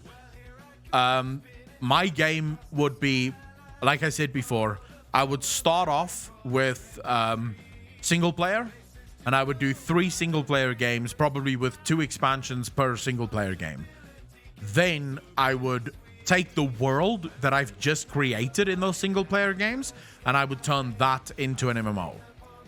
But I think just starting as an MMO is a stupid fucking idea. Just because there's no world. How are people supposed to know what is happening in this world? It's one of the reasons I think World of Warcraft is as insane as it is. Because I think World of Warcraft started with a world. The world was already agreed upon by everyone who played Warcraft. And so World of Warcraft was just the next step. But I think you start with a single player game that introduces people to the world and the story and how the story goes. And then you progress until you get to the place where now we want to take this world and we want to blow it up into a proper MMO world, if you will. You agree? Aqua and Pyro for the story, Battle for the coding, dev work, Preach for the rating content. You and Pyromonster are my favorite ever. God tier fave YouTubers. Thank you very much, Lady Survival. Really appreciate that. Right, it's a good establishment background for their MMO. Oh my god, the Riot MMO is going to be insane.